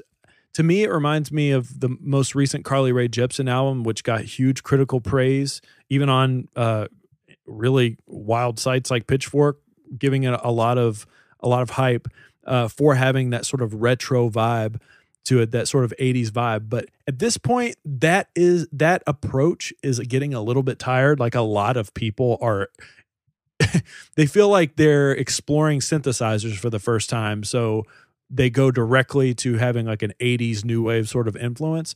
I'm fine with it. Oh, he said the 1975, and I do get that vibe, absolutely. But I think it's a good song. It's a good approach for them to take, and it's time. It's time for another Paramore album to come out and to be really, really good. Also, they live right outside of Nashville, so maybe we'll see him married to Chad Gilbert, the guitar player of Newfound Glory. The one, I was gonna say, is that the one that looks like Quentin Tarantino? But that's the lead singer. Yeah. Yeah. I mean, I would assume that Haley Williams will be at the Balance show. Maybe. I don't know. She might be. What if she did guest box? You never know with her. That's what's so cool about her and that band is they have such, man, this is so important to talk about. Paramore has so much crossover appeal ever since, I mean, they have for a long time in general, but ever since she did that Airplane song with B.O.B., and I think performed on like the MTV Video Music Awards with him, I mean, that really exposed her and that band to so many other people. And it's so great that they still have such a connection with the rock music community. I remember seeing bands like 30 Seconds to Mars go on tour with Under Oath before, and thinking to myself, do they even know that this style of music exists? Like, I know that they're touring with them, but do they comprehend that they're not the only band out there that's as big as they are? And I think when bands like Paramore go across a certain level, they sometimes lose touch. Wasn't Haley Williams or Paramore in general, I think, weren't they huge, or weren't they close friends with the Chariot? Absolutely. I was going to say. She was on the Chariot album. She's saying, I mean, she's gone on record as saying in the earlier days of her performing that she took most of her live performance cues from Spencer Chamberlain of Under Oath. And if you watch her, the way she moves, is that a song? The way she moves? She has her microphone taped up like he did, and was swinging around and do this. I don't know. It's crazy. And I love that. I love that they still have that connection. They even have their own fucking boat. They have a cruise. They have a cruise called Parahoy where they go. They take a cruise out to sea. You can watch it on YouTube. Them performing on this fucking boat. It's great. That's cool. And they take bands out like Newfound Glory and stuff. Helicopter? I don't know. Yeah. I mean, I just love it. I think they're such a pleasant band. If you have something bad to say about Paramore, fuck you. Get out of here. Right now on the Twitter poll, how does Paramore get to their cruise ship? Helicopter or smaller boat? Don't post that. Don't post that. We have to have integrity with these polls. No, we don't. Integrity blues. All right, let's move along to probably the one you're looking the most forward to. The Linkin Park album, One More Light, coming out May 19th. Now, keep in mind, all three of these, successive weeks. Successive or successive? Successive. Successive weeks. That's right. Sorry, I had a brain fart. What's successive? What are you going for? Is it successive weeks or successive weeks? Is that a word? Consecutive weeks? Consecutive weeks. Like 2 weeks in a row? Yeah. Consecutive. I feel like successive isn't like someone's successes. Okay, I don't know. Wow. It's been a long day. This is hour number 5 of podcasting. So Linkin Park's One More Light comes out May 19th. We talked very in depth on our first 3-hour long episode that we did. This one might be that way too, but about Linkin Park's trajectory, their, how much impact they've made on our music listening experience. We sort of have differing opinions of that first song, Heavy. At first, you were a little down on it, but it's grown on you quite a bit. In fact, I think it's the last song you listened to on your Spotify. I don't think what you said is true at all. I think I was always impressed. I was always impressed with the quality of the song. At first, I was down on the fact that Linkin Park might be taking this route in general, but I always thought the song. Wait, no, you're kind of right. Yeah. I don't think I ever disliked it. I think we always thought it was a good song. The more and more I listened to it, was the it more a good and more Linkin Park song? No. Do you feel that way still? It's a really good song. Yeah. I wish another band was doing it, but it's a really good song. Yeah. I mean, look, we've said a lot about them on that podcast. So if you want to hear us talk in depth about it, go there. And I'm sure we'll talk about it when the album comes out. But they put out 3 singles so far. Heavy was the first one. And look, here's how I feel about these songs. The first one, good song, kind of lukewarm on it in general. I would say leaning more towards the negative. I don't really care that much for it because I don't want to hear them singing a song like this. The second song, Battle Symphony, I really like that song. Really, really, I think really you like it more than I do. I do. I think it's better than Heavy. Maybe not a better song, but a better song for Linkin Park to perform. But that's not the one where Shinoda comes in up top, is it? No. The other one is Good Goodbye featuring Pusha T and Stormzy. Now, this song is interesting to me because this song, everything is great about it except for Chester Bennington. He ruins this song. Which is funny because you think that he is going to be the most pop thing about it, especially when they lead off with these releases with Heavy. When that came out, I thought, if this is what they're truly going to do with this album, and maybe this was me being ignorant because I've heard, I mean, Mike and Chester always have their places depending on what their sound is going to be on an album. So maybe it was ignorant of me to assume that it was all going to be like Heavy and doing what Chester was doing. And they kind of are, though. But I mean, they're kind of all beats from each other.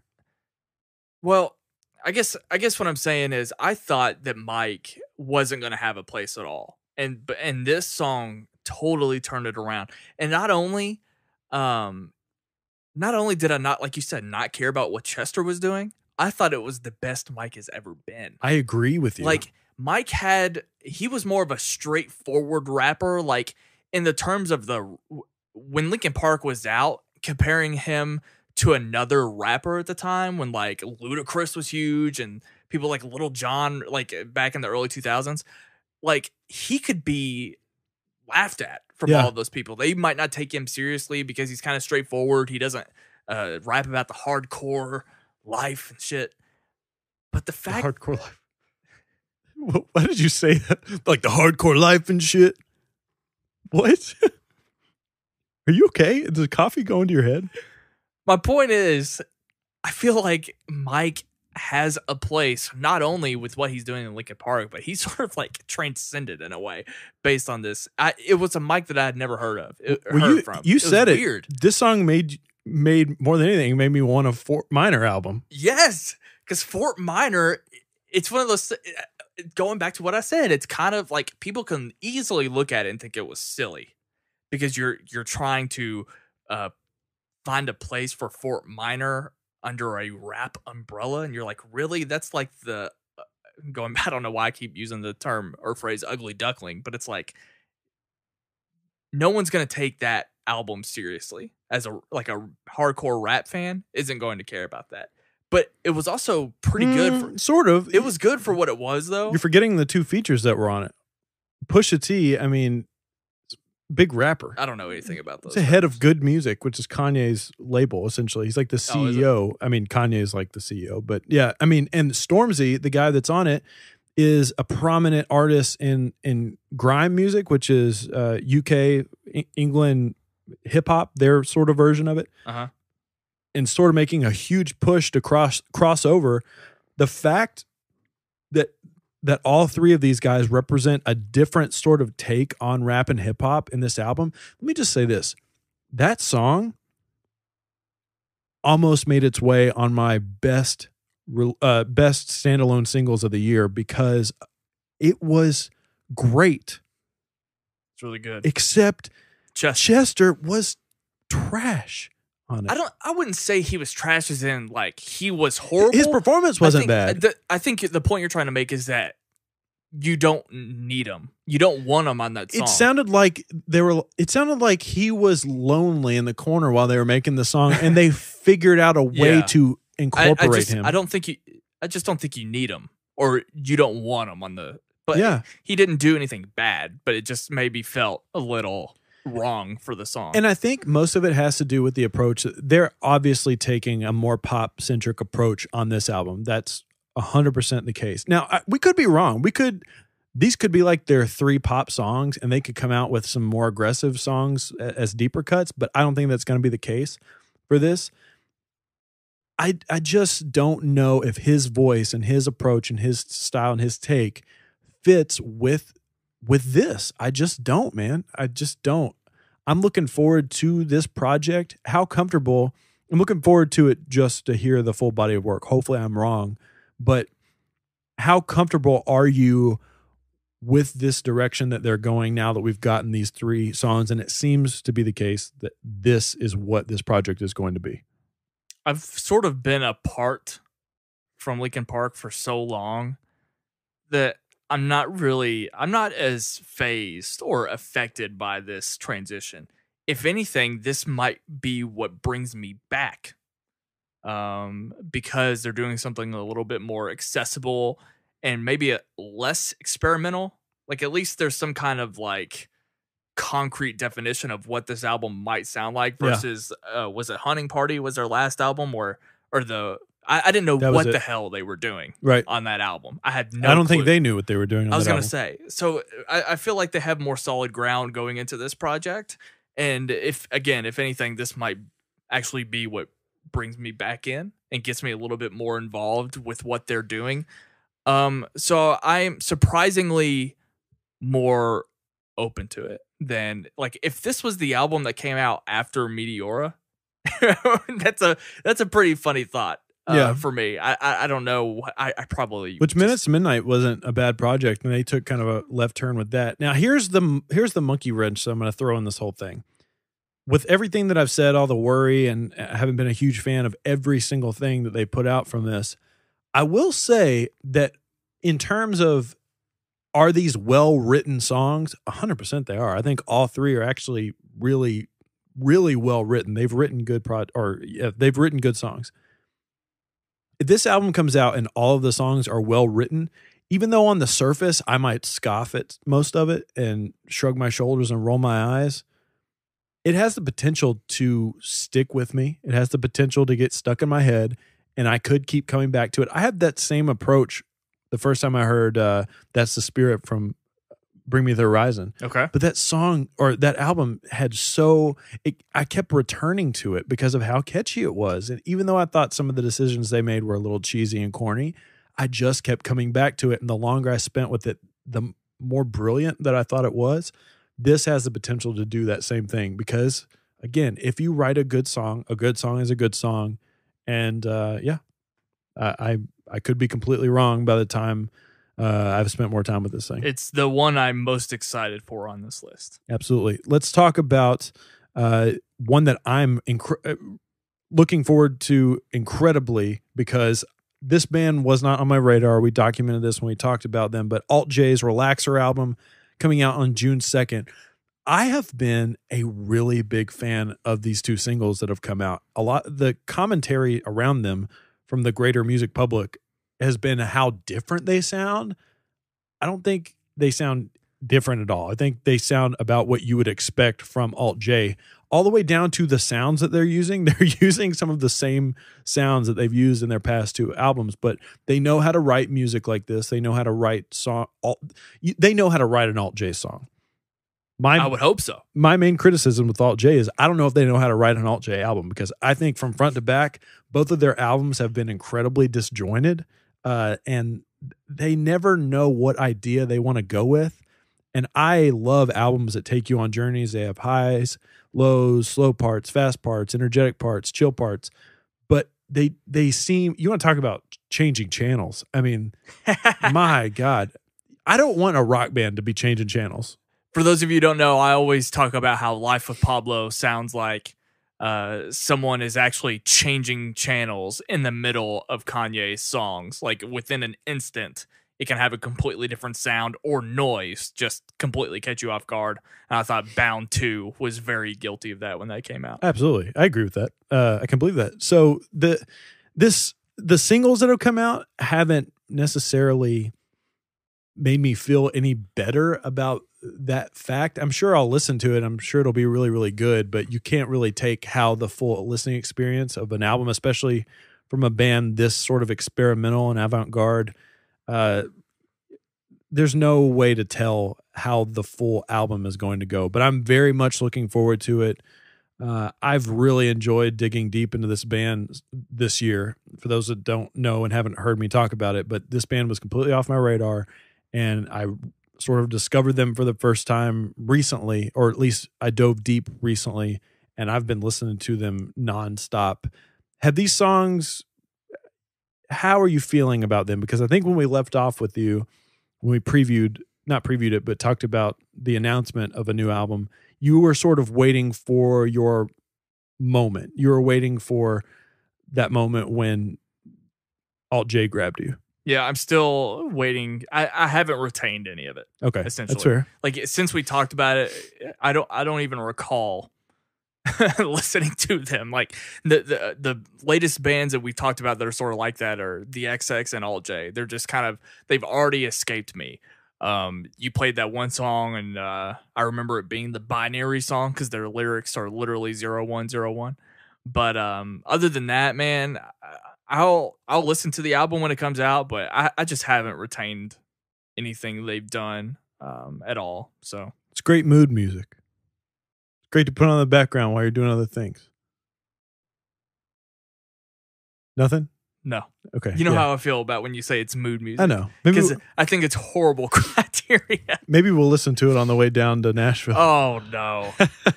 I'll be reading Thrawn in the back seat. All right, let's move on to our last one. The new Lorde album, Melodrama, coming out June 16th.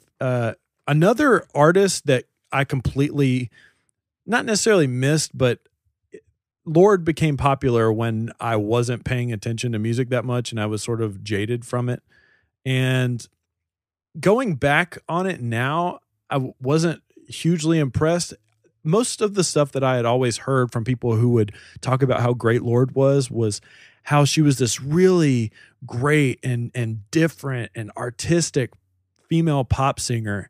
And I've just never gotten that from her. Like, she kind of, I mean, she's good. She sounds like a good female pop singer, but she doesn't really sound any different from anything that I've ever heard. Now, this album, it's been a while since her last album came out.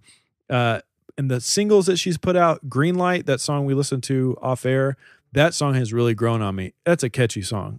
It's a really, really catchy song. It's you can dance to it. It makes me want to dance every time I hear it. She put out another one. I didn't really care about it that much.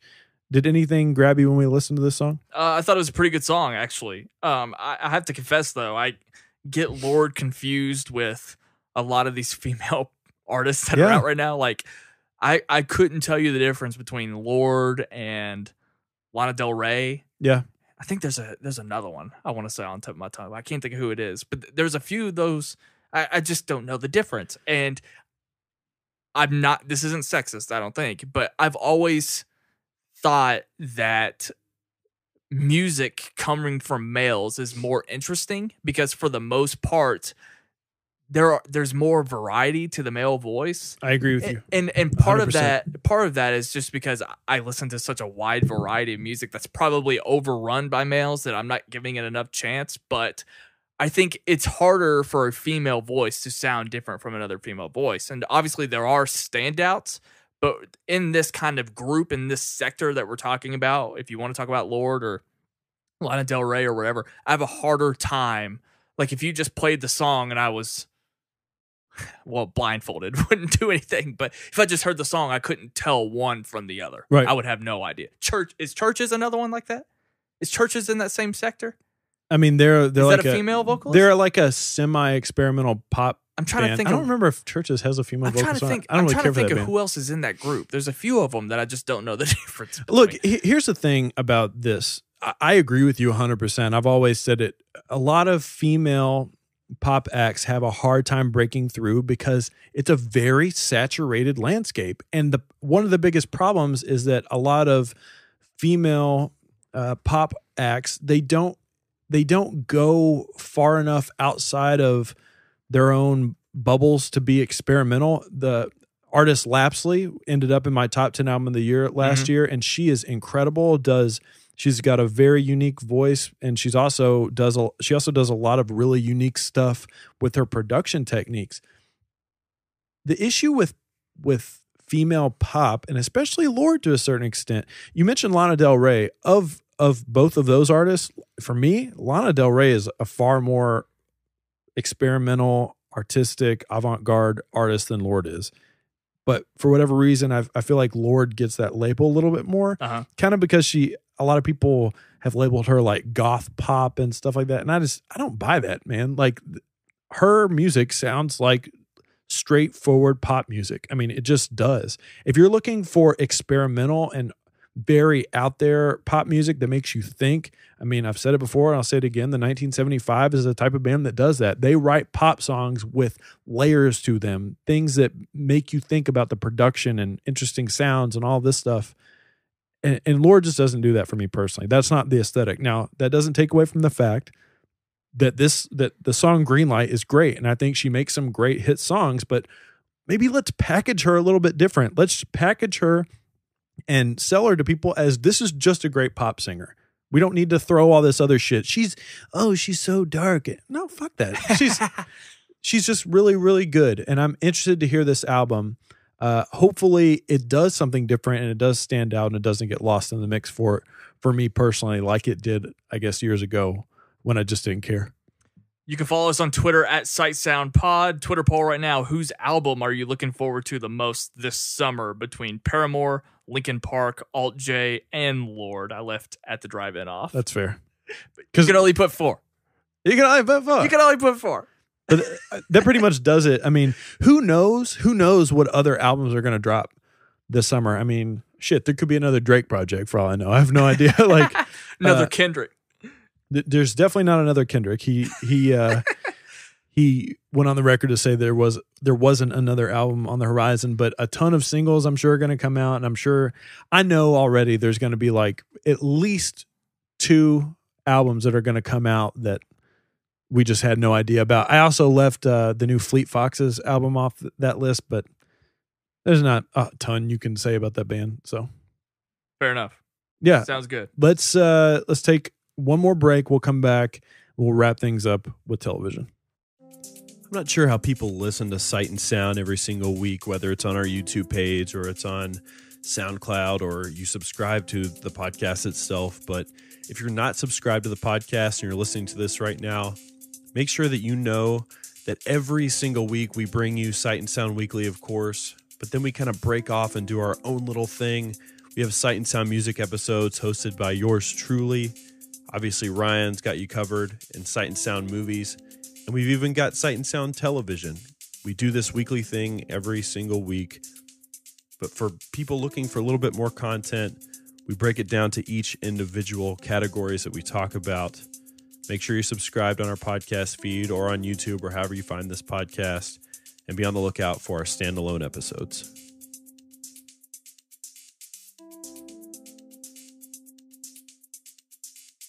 So I have to get used to this Twitter poll thing because I think I've done a few without setting the limit to 7 days. So I apologize. I wanted them to be 7 days. That way the people who hear the podcast throughout the week still have time to vote. People are going to unfollow us because we're spamming.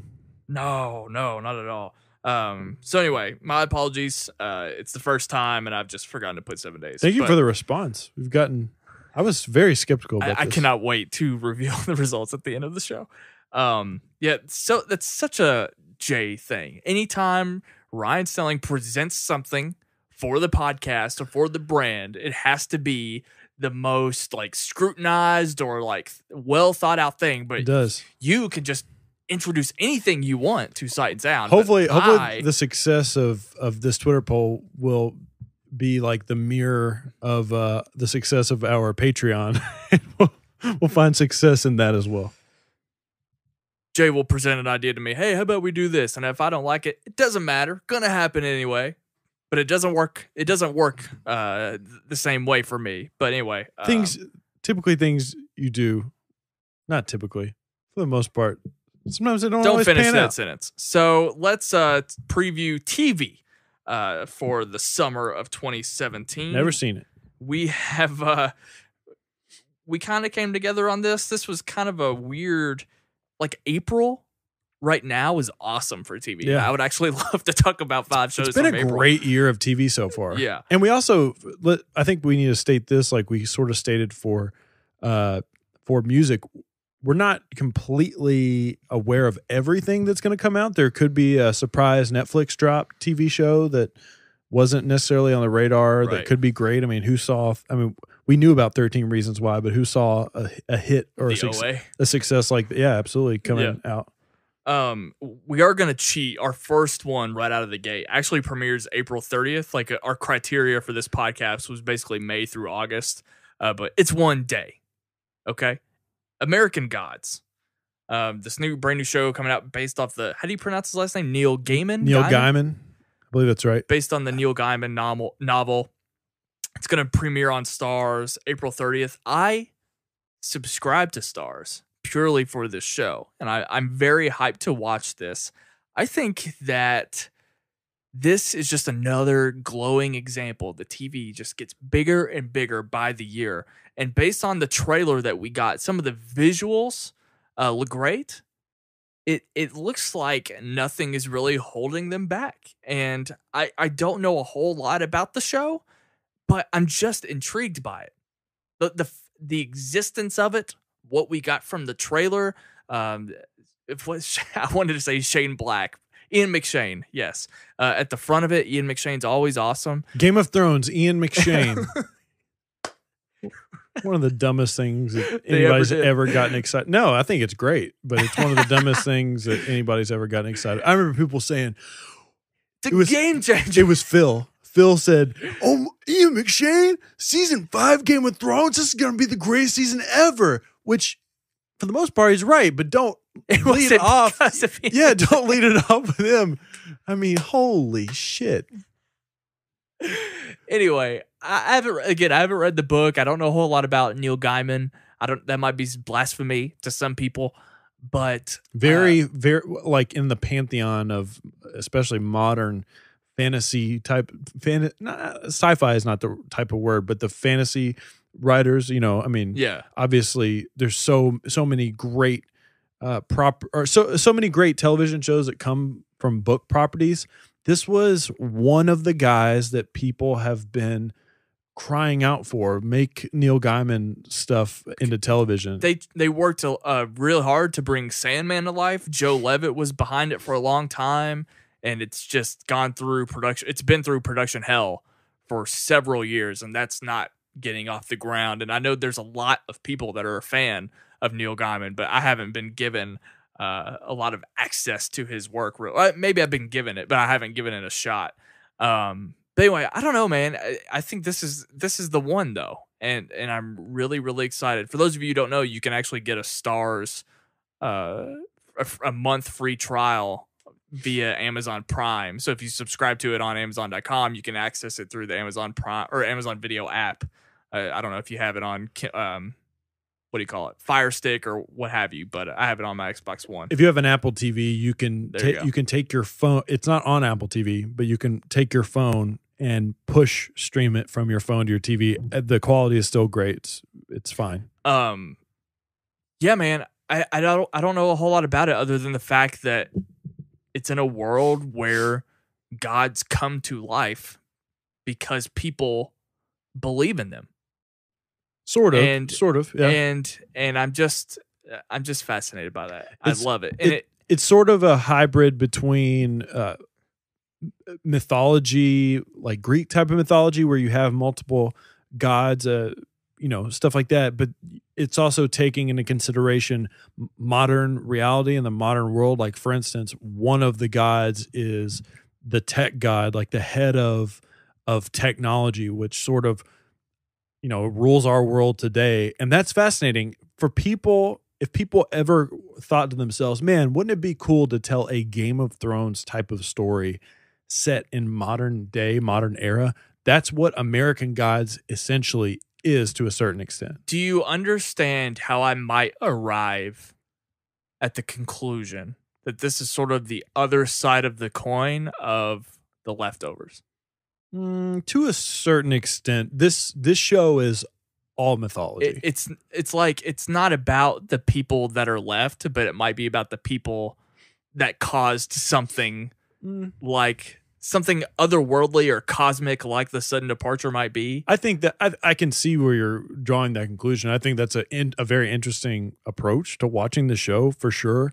But this show is supposed to have a very epic feel, a very like, I mean, it follows one individual in particular. I believe his name is Moonshadow, and sort of his journey in this wild and crazy world. And most shows like this, one of the things that's scary, but also one of the things that's most enticing is learning the rules to this world, learning the rules, why things are the way that they are, why certain people are in power. We sort of went through the same journey ourselves with Game of Thrones, and look where that paid off. But just visually, I mean, the things that they were trying to sell you in this trailer, I mean, I don't think you could walk away from that trailer really knowing what the show specifically is going to be about, but just seeing the type of imagery that they're showing, like them cutting people in half and just, I don't know what you would call it, blood, whatever, just like them morphing from a human entity to just a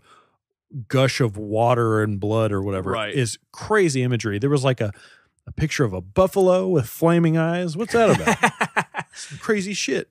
This show is being brought to us by Brian Fuller, who recently did Hannibal, which was a well-received show. There's a lot of Hannibal fans out there. So I'm stoked. I'm hoping that this kind of catches on, because I want to, because The Leftovers is leaving us, I want another show like that to take its place or be ready to take its place. And I feel like that this is sort of the small show with that big idea that might be able to do that.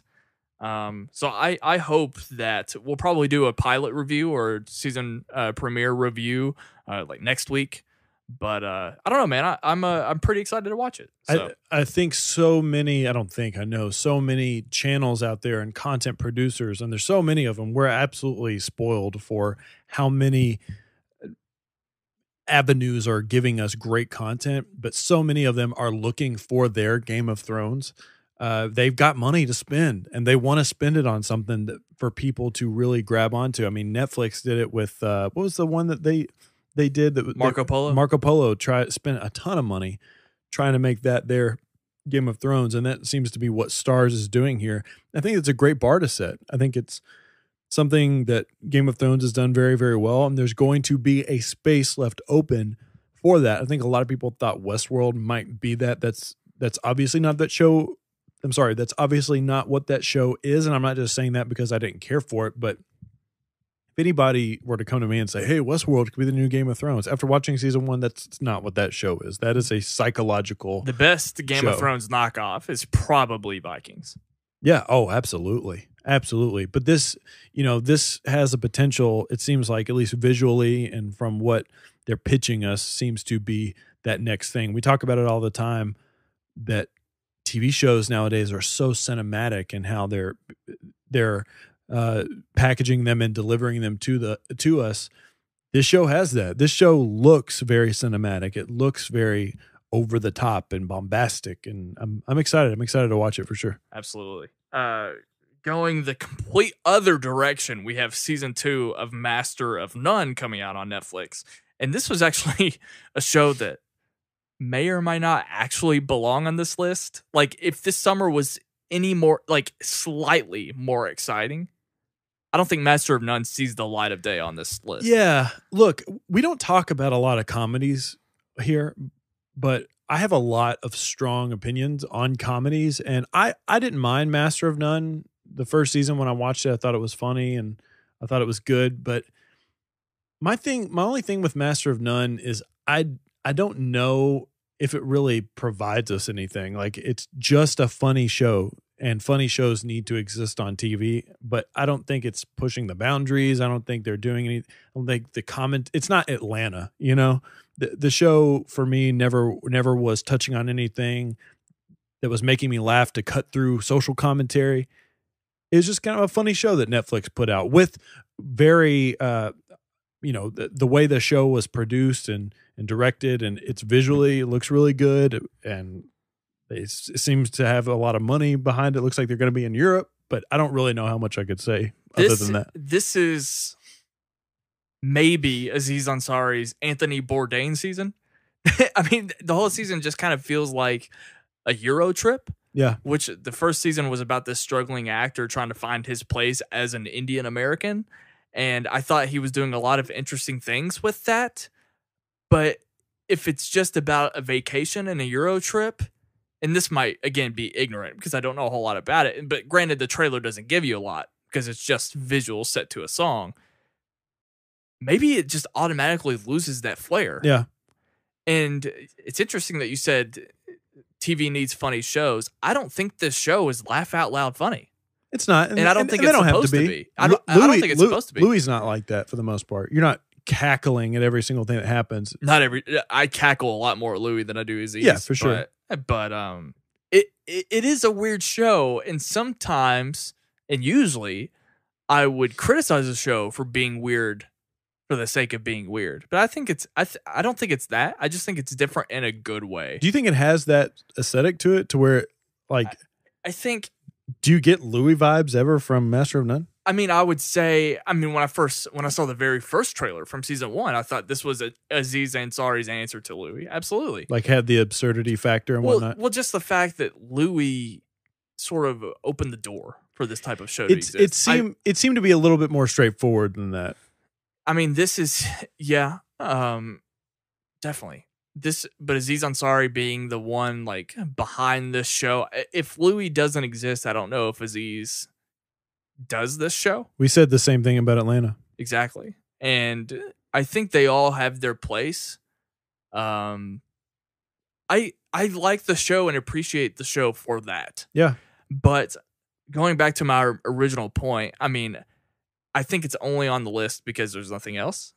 Well, yeah. Well, it's fascinating because last year you could arguably say was one of the best years for TV comedy in a long time. I mean, Atlanta was my show of the year, and shows like Atlanta, shows like Louis, shows like Parks and Rec, even, which it's been off for a little bit now, but still, the bar's been set. The stakes are a little bit higher for a comedy. I think. That's why a show for me, I like Silicon Valley a lot, but a show like that just seems so trivial, and it seems so almost, amateur is not the right word, but like elementary compared to some of these other shows that are really, really smart in their comedy. And maybe that's me being a little bit of a snob, but and I think Master of None does fit into that conversation quite a bit. So I didn't pick up on that initially in this conversation, but you've brought it up, and I think it's a good point.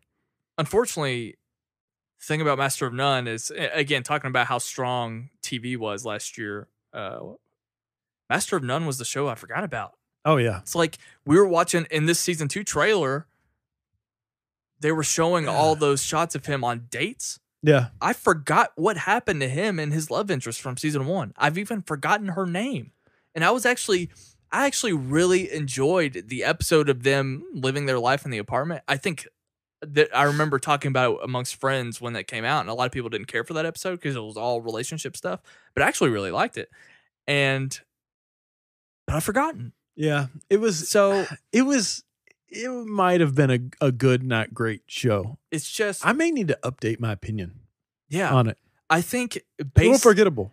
Based on the premise of what I think season 2 is about, I think this is the season that has to be laugh out loud funny, because like his parents are back, and that's good at least from the trailer anyway. But because season 1 had such an identity with his career and place in America, it's like I just don't know what season 2 is yet. So comedies are always in trouble and of that. Yeah. Of finding out a new story to tell. That's why Parks and Rec was so great. They were able to tell a new story. And this show is making me annoyed that Atlanta is not on this year. Oh, yeah. I forget that we're not getting any Atlanta this year. I know. But it's making me hyped as shit for next year, though, for sure. I'm no stranger to, Seinfeld is one of my favorite shows of all time. So I'm no stranger I'm no stranger to just dropping a girlfriend and having a new love interest in a new season. But it's just, it doesn't have me as excited until I finally see the result. So it's fun. It's just funny to me that it's on this list. But anyway, I'm sure it'll be a talking point. We'll talk about it on the show once it debuts. Number 3, Twin Peaks. The return of Twin Peaks after like 20 years or something like that. Is this the drive-in album? Yeah, it is. And we get it May 20, Great theme song. May 21st on Showtime. And I'll tell you what, this show originally was not good to me. I watched the first 2 episodes, and it's so weird for the sake of being weird, going back to that I don't like. I just don't care for it. This is 100% the At the Drive-In. It's the same conversation. Like, it's a show that so many people talk about. Atlanta was always touted as Donald Glover's Twin Peaks with hip hop and rap and being in Atlanta. And so many shows have cited that. But I've tried to go back to it before, and I can't. Time has moved on from that show. Not in just the quality. I mean, that show is dated. And I don't mind shows being weird for the sake of being weird. I know that people herald that show for the mystery in it and everything and the artistry, and I celebrate all of that. But man, that show is just, it's too hard for me to watch. I do think David Lynch is a very interesting individual. I don't. I can appreciate the chances that he takes with things. There are so.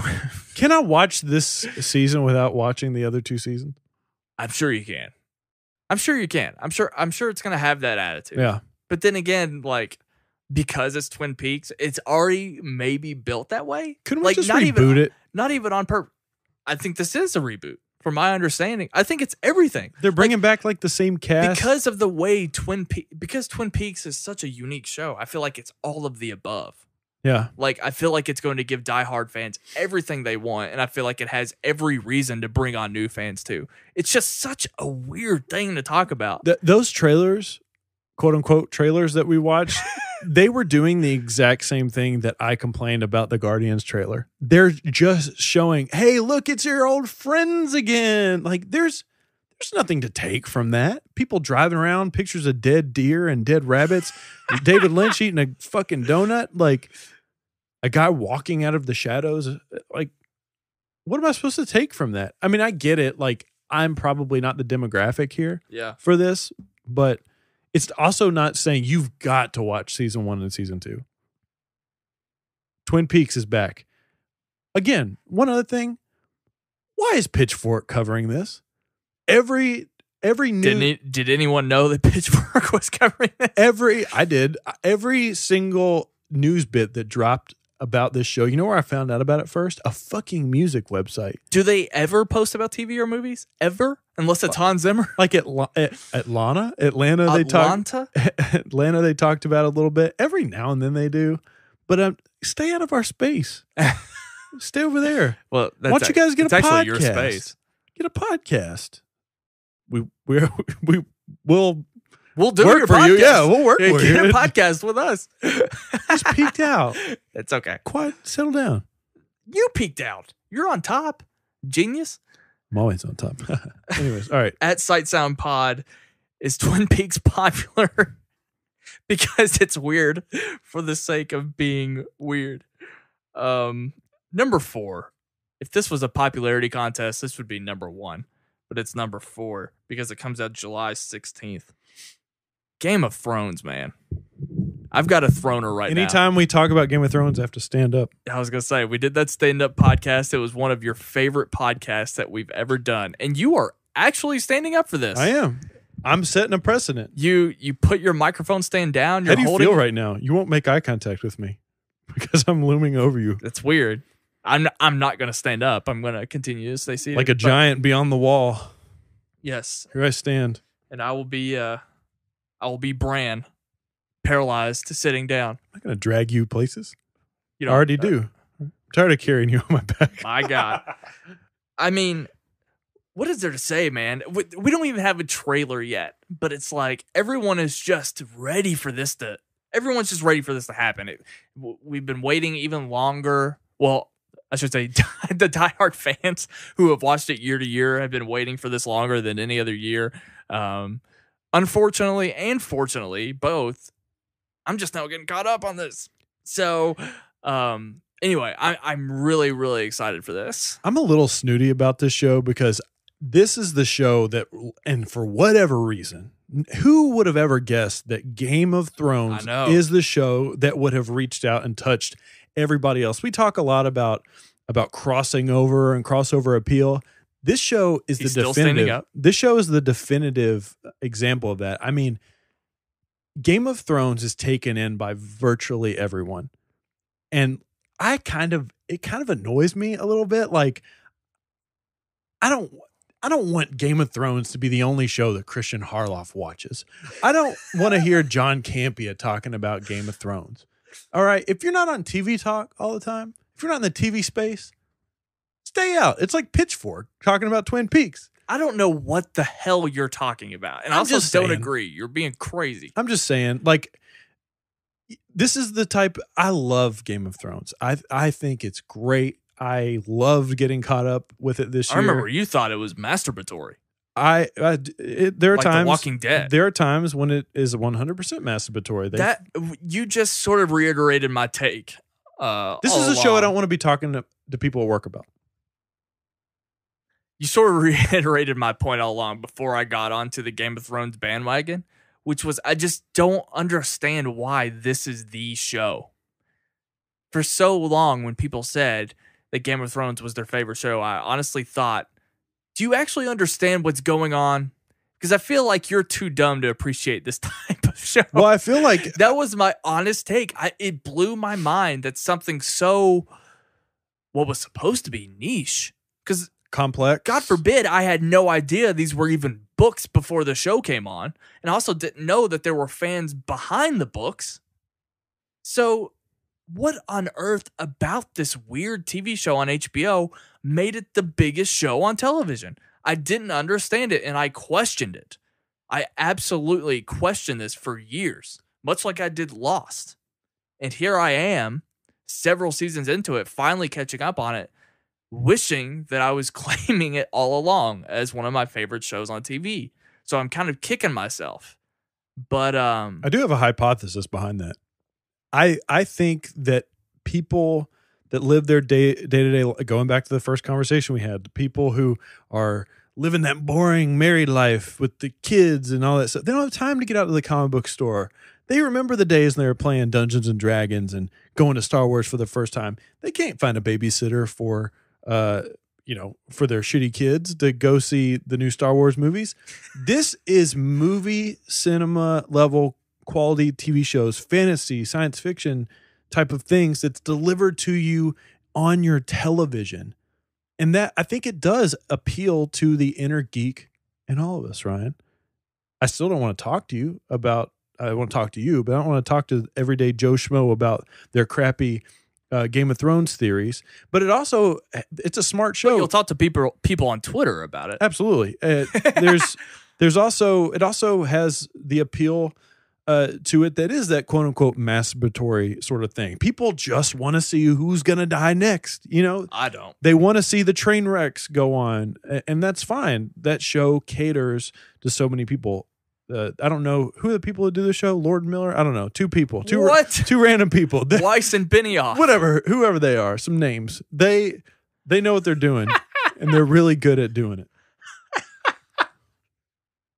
If you guys want to know what our predictions are, go find our TV episode on our YouTube channel or on our podcast feed, and you can listen to us babble on on all of our theories and what we think will happen coming up on this season. It's coming to an end, and I'm very that we've talked about it before too. When we talk about television final, I know it's not the very very final season, but there's 2 more seasons, right? 2 short seasons. We have 2 more seasons left. And that's exciting to know that there is an end game, to know that it's pretty much all business from here on out. To think about that we're going to get a Game of Thrones season where everything is so focused is so exciting. I think a lot of fans, including yourself, know how it's pretty much going to end up. And I think Benioff and Weiss even said that Lord Miller. this will finally feel like an ending, or I think the conclusion starts here. So yeah, it's pretty exciting because I love sort of anticipating the epic conclusion of franchises, and this is just another thing to get excited about. So It's just a thing. yeah, it is just a thing. So Jay's gonna sit back down. I am. Are we done talking about I it? think we're done talking about it. Did you have a Twitter poll for Game of Thrones, or are we moving on? Let me think here. Let me think of a good one. Whose boobies will we see for? No, just kidding. I don't know. Who are the better duo directors, Weiss and Benioff or Lord and Miller? I can't put that only because I don't know if Weiss and Benioff actually direct. I think they do. I guess they have to. I think they direct regardless. I'm not interested in looking that up right now. The last show I'm so excited to talk to you about. I forgot what list we made. This is the last one, and actually I'm excited because I think it'll be our best discussion. But I know I'm gonna hate everything you say. August 18th. Oh my God! Wait, are you about to talk about Curb? No. Oh, when does Curb come out? I don't think it's known yet. I think it says summer 2017 or Is fall it a surprise 2017. drop? Is he going to surprise drop that thing? I don't think it's for certain yet. I would love to talk about Curb right now, but it's actually Marvel's The Defenders. I'm excited about it, man. What? I'm really excited about This it. goes okay. This is another Look, you example. got the dogs are going to come in here. This is another example. You never know what Jaye Williams thinks about things. He consistently talks trash about the Netflix Marvel series, but here we are. Jaye Williams, coming off of Iron Fist, is excited for The Defenders. Now, why is that the case? Because I cannot believe you just said that. I want to see if they can pull it off. I really do. I mean, the fact that this is like essentially going to be like an 8-hour movie. I mean, they don't have time to fuck around in this thing. One of the biggest problems that everybody has always cited for these shows has been the pacing of these things. Well, you have four. Luke Cage, Daredevil, Moon Knight, and Jessica Jones. Look, and Iron Fist. Look, we're coming off the back of Iron Fist not being well received from most people, and look, I thought it got some unfair criticism. It wasn't great. Was not even good. I thought it was just a show, and it could have been done a lot better. But the stakes are high for this thing. They don't have time to waste in this. I don't know what they're building up to because I haven't even finished one season of a Marvel show on Netflix. You finished Iron Fist. No, I didn't. I never finished Iron Fist. I could have sworn you did. No, I said it was going to be the first one, but I never did. It's not worth it. It wasn't worth my time. I'm too busy watching Attack on Titan right now. And I just want to see if they can pull this off. This is what Marvel on television has been building towards. This is probably going to set, I mean, so far, IMO, Marvel on television is comparable to the DCEU in the film space.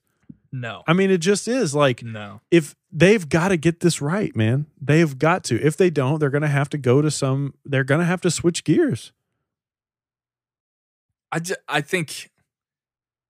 don't think Marvel has to prove that much to you. I really don't. I mean, I think that they don't. They don't. They have a stronger track record. I think. Yeah, I was gonna say. I think you're not giving them enough credit. at all. I think their track record, just in general, has given them so much rope with these shows. I mean, a ton of slack. People. You think I'm a Netflix series apologist just because of how much I love Marvel?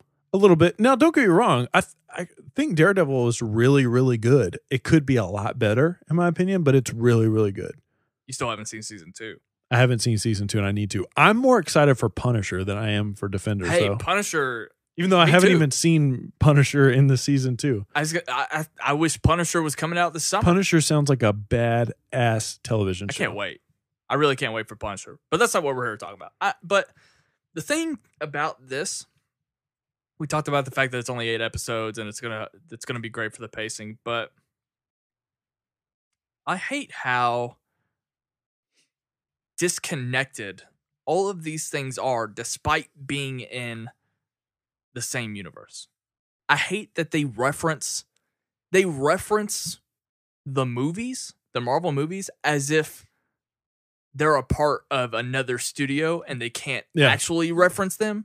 And I think that's silly. You're making a reference, like a tongue-in-cheek wink at the camera, instead of being able to make the reference that you can make.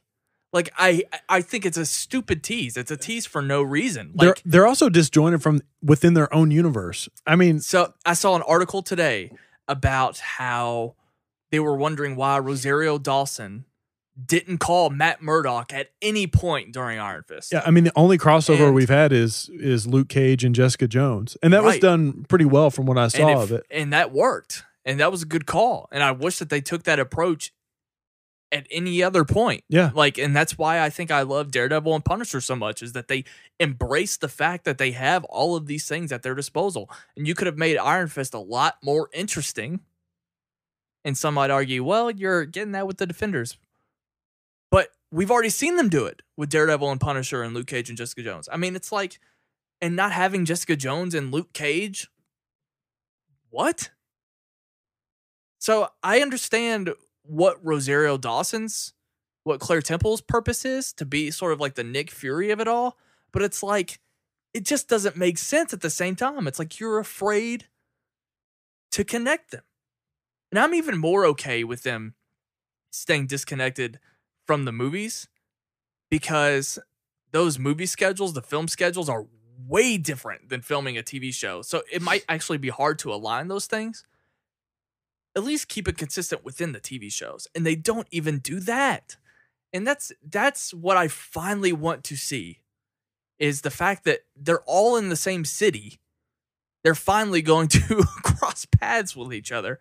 And I hope that the Hand and Sigourney Weaver become a worthy foe, and we get an epic 8-hour event on television.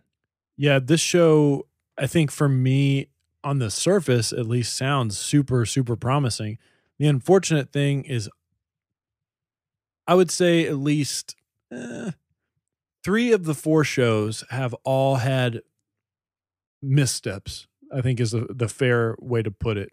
And they all have something that somebody could point out as saying, this was an issue. I don't want the Defenders to be that show. Like, at least give me this show and treat it like an 8-hour movie.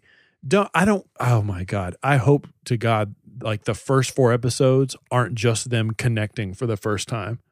You know, like, that's got to be episode 1. It has to be. Yeah. Them meeting up for the first time, them having a reason to get together, and it's got to be action the entire time. Like, we have these individual seasons to figure out the in-depths of their personal life and tell those side stories that, like, when Captain America walks through a room, what is everybody else doing behind that wall when he leaves? Like, we've gotten that with these seasons. We don't need to spend the time doing those things in the Defenders. I'm excited for it. I think it's a big, big, big event for Marvel. I think it's a big, big, big event for Netflix. I mean, this is some of the biggest property Netflix has ever released, and the stakes are super fucking high, man. That's my biggest criticism of these series, is the action and the way it's filmed and the way it's pulled off. So I'm hoping that that's one of the things that is improved upon with this show. Look, you might call me an apologist. I think overall these are still great series, and I can't believe that they're being done on television sometimes. I mean, I rewatched a couple episodes of Daredevil season 2, and it's so fun knowing that this is a TV show out there. And I get every time they announce a new season, they're already cranking out again. Like you said, Punisher and all these other shows, Daredevil season 3, Jessica Jones is about to start filming again. It's just, I always look forward to these because they're so much fun to talk about when they come out. So I'm hoping that the Defenders, I'm hoping that it improves upon everything that we've needed. And I hope that moving forward, all those other seasons benefit from it. Because I hopefully they can only get better and better. And we talked about the fact that that's what's so great about television is from season to season that they can just course correct. So hopefully the Defenders makes up for Iron Fist and everything else is improved upon afterwards. I think what I'm going to set a precedent for right now, anytime I'm editing like thumbnails or doing graphic design work, I tried this with 13 Reasons Why and it actually worked. I put my I don't know where it is. I have a mini tripod down here.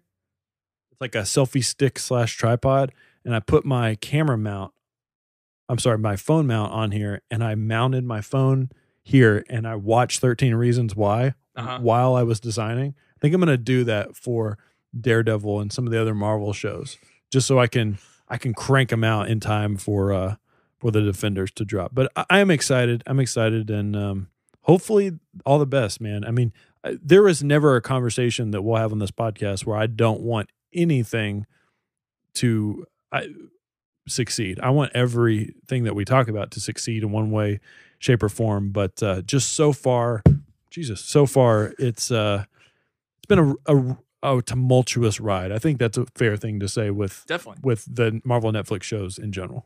So we almost made it 3 hours. We're not done yet. We got 15 minutes. We also gotta do the Twitter polls. And we got things to plug. We do have things to plug. Do you want to do the plug first and then the Twitter poll? Yeah, we will. So real quick, remind me, because I've forgotten, when does the contest end? Let's reveal. So we mentioned the short giveaway. Subscribe to the Sight and Sound YouTube channel. Increase your chances of winning by letting us know via Twitter that you've done so, screenshot, what have you. The winner, we will select a winner, and they will get a Schmoes Know t-shirt of their choice. Let's announce the winner on the next After Schmo 11. We will announce. Yeah, that's not a good one because we're not doing a full episode. Next weekly, then. We'll talk about it again on After Schmo, and we will announce the winner on next week's Sight and Sound Weekly. That should work. So anyway, do that. Please do that. We've already said it a million times, but follow the Sight and Sound Twitter account at Sight Sound Pod. I just posted the poll. Do you want us to keep doing the polls? And I think people liked them. I'm going to vote no, just to be sure. I voted yes. Even if the majority is no, I still want to keep doing it because we got followers. So, anyway, I had a lot of fun doing that. Subscribe to the Sight and Sound YouTube channel because not only do you get podcasts like this one, but you get all of our video content. We killed it last week with all the Star Wars Celebration stuff. You put out your Kendrick thing and the North Lane review. Yep. Yeah, I haven't been slipping on my music reviews. Like I said in the music segment, it's been a little slow, but I mean, there's so much stuff coming out. You guys are going to be getting a lot more music reviews if you guys are looking for that. I've also got my music show every Friday, so make sure you're tuning into that. Definitely. And make sure you check us out on After Schmo, and we're also covering The Leftovers.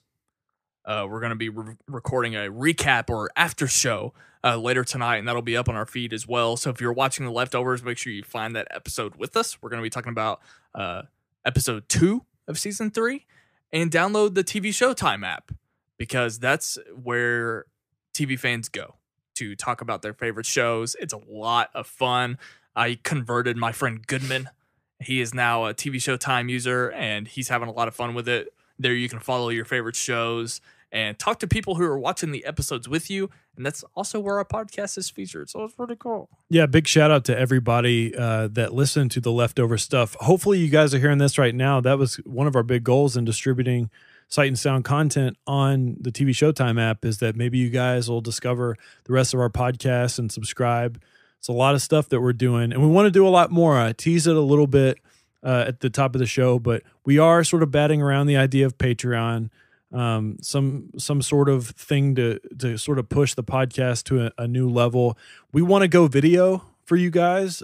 We announced it on After Schmo that is something that we're working towards, to make After Schmo a video podcast, and it will be that way. One of my goals is to make Sight and Sound Weekly a video podcast, and I think we'll do that very, very soon in the near future, but we want to make it a consistent thing. It will be a consistent thing, but maybe every now and then we'll drop a video episode. But if you want more of that, maybe that's one of the goals on the Patreon. We've also got t-shirts coming very, very soon. We announced that on our Instagram. You can go to our Instagram to see those t-shirt previews. I'm really excited about that. Some awesome designs coming down the way as well. We need to make a final decision on who's going to be doing those for us, but stay tuned to our social media for that announcement. You can find me on Twitter and Instagram at Jaye Williams, J to the A to the Y to the E. The same for Twitter and Instagram. And one more thing too, I was a guest on the Tracks Show podcast. If you like the stuff that I do, talking about music, you're going to love this show. My buddies, Tim and Harry over in England, they host an incredible podcast that I'm actually a really big fan of, and I was a guest there. And you can find me over there wherever podcasts are found. Where can they find you on social media? You can find me on Twitter at WhatUpSnell. And I think I'm going to plug my Instagram for the first time. Do it. Just at Ryan Snelling is my Instagram. You should make them the same. I don't remember the reason why. Maybe I'll change. I need to change my. I will change my Instagram to WhatUpSnell. I can't change. I would have thought I can't change my Twitter to Ryan Snelling. Someone already has it. Oh, okay. So anyway, let me update the polls for a final time. Even after I promised I would get better at making the limit 7 days, I still messed up a few times, so I apologize to those people. Start with the first one. What decade of your life would you consider to be your prime? 46% said 20s. See, that's just a demographic of people that listen to the show. It's clearly 30s. I'm approaching 30. Please, God. Someone who's 18 might say 40. Let it. I mean, it could happen. If you say 40, the only reason you're saying that is because you watch Collider and you're looking at Christian Harloff and how successful he is right now in his 40s. Does anyone actually need or want a sequel for Interstellar? 77% said what? No. What about a comic book? Which movie are you most excited for this summer? 41% said Guardians of the Galaxy 2. 29% for Dunkirk, 24% Apes, 5% Alien Covenant. I told you. Are Jeremy Renner and Guillermo del Toro the most mistreated men in Hollywood? 52% said yes. It's a close race, though. It's a hot topic. Has anyone ever heard of the band At the Drive-In? 76% said no. That's right. Have you heard of the band Sparta or the Mars Volta before hearing about At the Drive-In? 60% said no. I kind of thought it would go the other way. I think that was a confusing question because I actually voted yes on that, even though it's not true. I accidentally voted yes on that question. How does Paramore get to their own cruise ship? 100% said helicopter. Well, first of all, just to let you know about the logistics of how this works, I don't know if anybody's ever been on a cruise before. But the boat usually parks at a harbor and you drive there and then you depart from the harbor. It's very similar to owning a plant. Whose album are you looking forward to the most this summer? 38% said Lord. What was second? 8%. Second was Alt J at 31%. 23% said Linkin Park. 8% said Paramore. Surprise? Very. I thought it would have gone the exact opposite, actually. Is anyone talking about or anticipating Master of None Season 2? 55% said no. Wow. Is Twin Peaks so popular because it's weird for the sake of being weird? 80% said yes. I agree. Do you think it's annoying that the Netflix Marvel series barely acknowledge each other? 50-50. Interesting. How many votes on that one? 6. Okay. If it's just because it was so fresh. And we have one vote for do you want us to keep doing Twitter polls? And it was mine. 100% said yes. Well, I'm going to say no. Just kidding. I like it. It's fun. We just got a notification that The Leftovers is starting in 1 hour from TV Showtime. So we should get out of here, get something to eat, and record that episode. We should. We will see you guys next time. Thank you so much. We'll see you later.